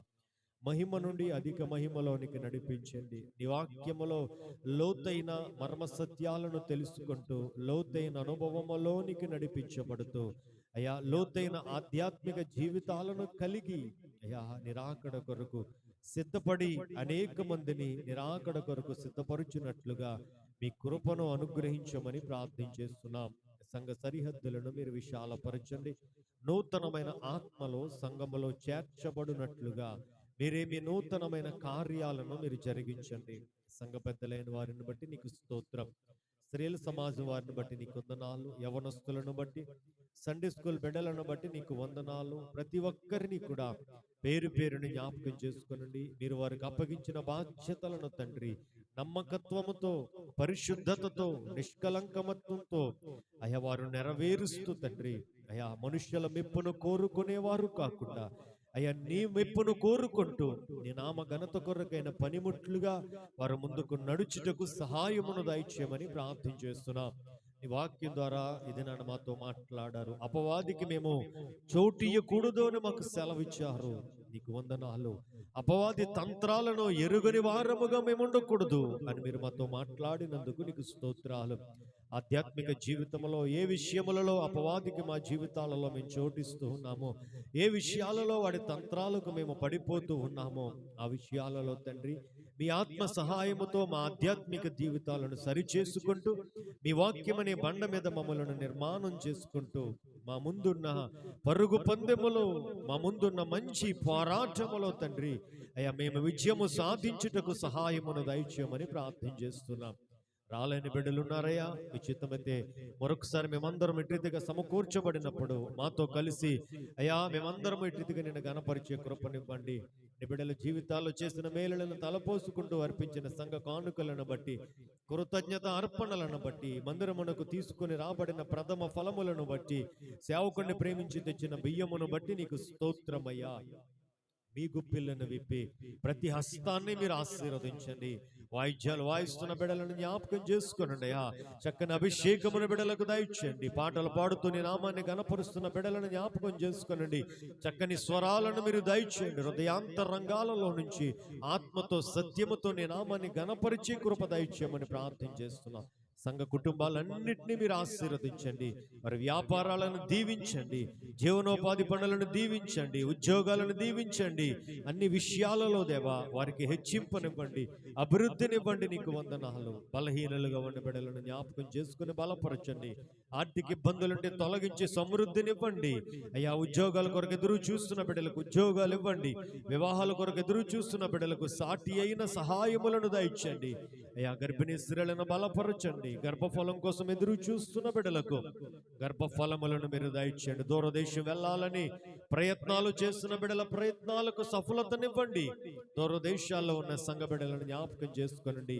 వారి ఉద్యోగాల్లో ప్రయాణాల్లో తోడుండి మీ కృప మీ కాపుదల దయచేయండి. నీకు వందనాలు. ఈ వారమంతా కూడా మీరు తోడుండండి.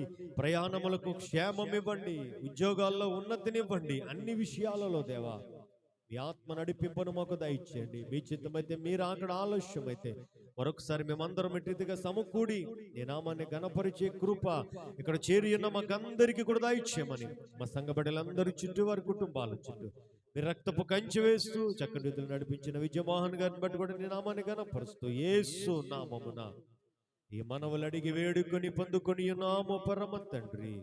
ఆమేన్.